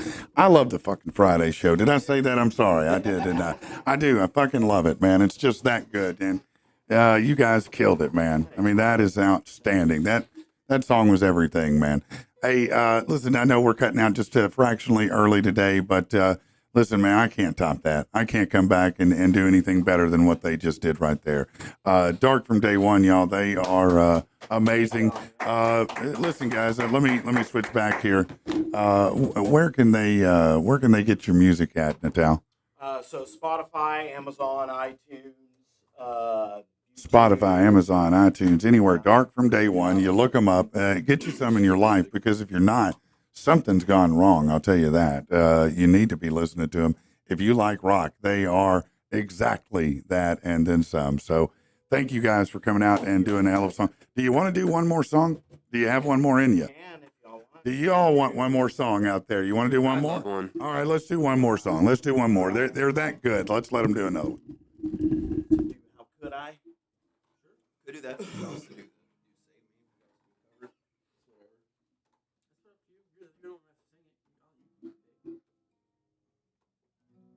I mean, let's do cover for crying out loud. This is something we released. So still, that's C sharp.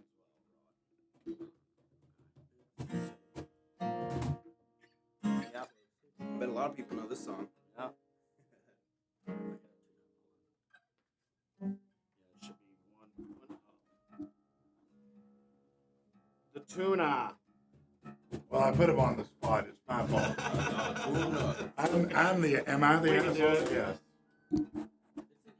Yeah. It's only one. Yeah, we actually covered and did a music video of this song, really. Yeah, it's on YouTube. Oh, Sean down.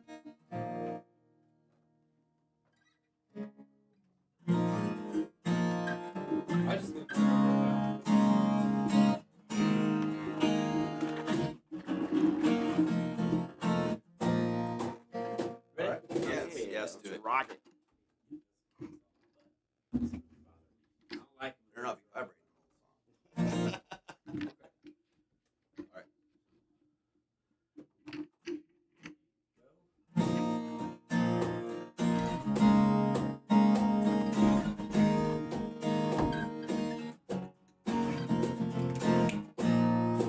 I got a candle and I've got a spoon.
was damn sure worthy right there. That was damn sure worthy. Way to go, guys. Hey, thank you guys so much. You know how much we love you here at Patrick and the People. We're so thankful. You, the people, are what makes this work, and it's what's going to keep making it work. So keep spreading the word. Keep telling people about it. If you want to be on the show, go to the website, get on the show. Don't forget to join the new Insider Club where you get a lot of inside videos, information. Get yourself a coffee cup or a couple shot glasses. It's $5. You're not going to go wrong with a $5. Come on, you can do that. Meanwhile, we'll see you Monday. Have a great weekend, everybody. Yeah.